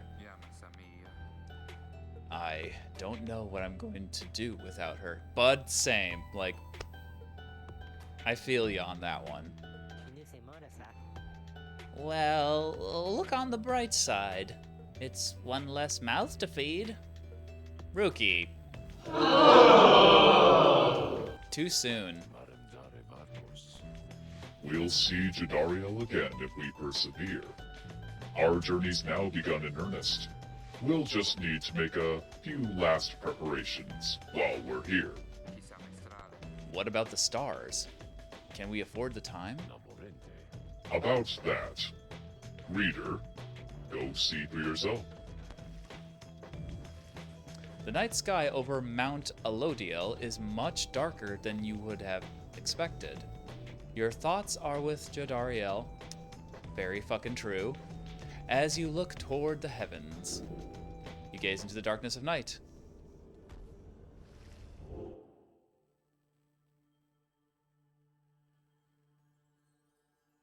I am seeing not a whole lot.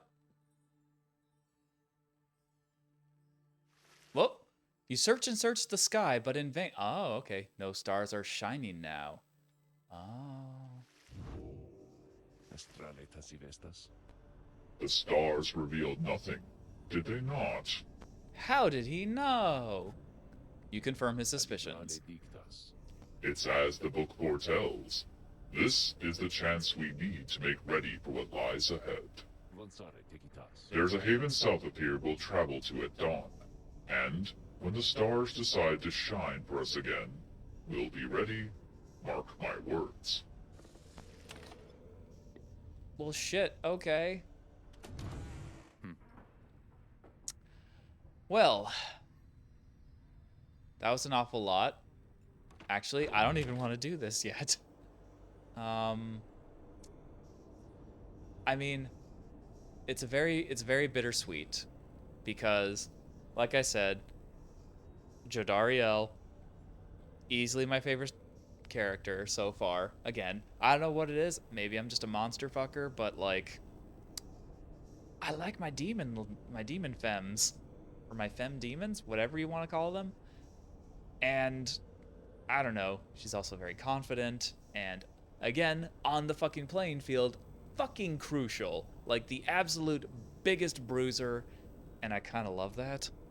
But I'm also glad that she is the first to be free because, again, the lore with the demons is like they were once like just like headwind, like they're just regular old people, but they spent so much time down in the downside that they've actually begun to like physically change. Like what's his name? Igneous is like a demon who has been there longer than Jodariel. By his estimate, probably a lot longer, because he even called her new. So it's not without reason to theorize that that it's a continual process of turning into a demon. Like, you eventually will become more like him. Like, your skin gets more red. I don't know, like your eyes change color, shit like that. Your features go different. I don't know. You get a compulsive need to get bro tattoos, although maybe that was just him. But yeah, I don't know. I feel like everybody, at least of our Nightwing group, like, it seems like she is the one who has been down here, stuck down here the longest. So it also just feels appropriate for her to be the first to gain freedom, because the rest of us, like they kind of mentioned, I think this is basically going to be our loop. We're going to continually do the rites. We're going to fight them. We're going to fight the other ones seeking to participate in the rites again. And eventually we're going to get back on to this ding-dang hill and free someone else until all of us are free. Because you know what they all say, as long as one of us aren't free, none of us are free. So we're going to strive to do that. So yeah, I guess we've just found the basic loop, which, oddly enough, another thing that Supergiant Games tends to... I feel like this is probably what nudged them in the direction of Hades, having basically the story just... Even when you achieve victory at the end of the line, it's not truly a victory because there's more to the story. Slight spoilers there. Without going into any details, like, the journey is like always... The cyclical journey, like, rewards you with more story, even when you lose. And I guess that seed was planted in Pyre. But yeah. Yeah. Oh well. Goodbye to our horned queen. And that is going to do it for me tonight, because I do have to do some Sunday working on the morrow. So I'm going to take some time to process that loss, but also appreciate the fact that she's gone to a better place, quite literally. And so that also means there's a big old hole to fill in the Nightwings team. Who is going to step in to take that role? We shall see. Who shall be the next to attain escape from exile? Also, we're going to have to tune in. You're going to have to tune in next time. This next Saturday, starting at 6 p.m. EST, for the continuation of the Supergiant Games retrospective with more Pyre. And as for tomorrow, once again, the wild card is kind of up in the air. If it do happen, it'll probably be around 6 or 7-ish at the latest. Although honestly, if I do have the energy for it, it'll probably be... I'll try to do it a little earlier, like sneak in my dinner, like between getting home from work and starting the stream, so I have as much time to... Well, let's be honest, it's probably going to be more Dark Souls 2, and it's probably going to be more banging my head against the Dark Lurker. Although, I have made some significant changes in the meantime. I've improved my gear a bit. I've also learned of his weakness, or his greater weakness, I should say, because I was right on the money about our Dark Lurker friend being weak to fire, but he's also weak to another thing, which I happen to have a few buffs that I can apply to my weapons. So if we do stream tomorrow, we're going to try and emerge victorious against the Dark Lurker, and then just, I don't know, do other stuff. Like, I don't know, maybe start one of the DLCs, or maybe go a little bit further into Aldia's Keep with not trying our best not to make eye contact with Lucatiel, because for quest purposes. But yeah, so that's it. But of course, Stagnation, a Dark Souls Trilogy retrospective, currently on Dark Souls 2, will return in earnest this Friday at 7 p.m. EST. That is a guarantee. And with that, I got nothing else, so that's about it.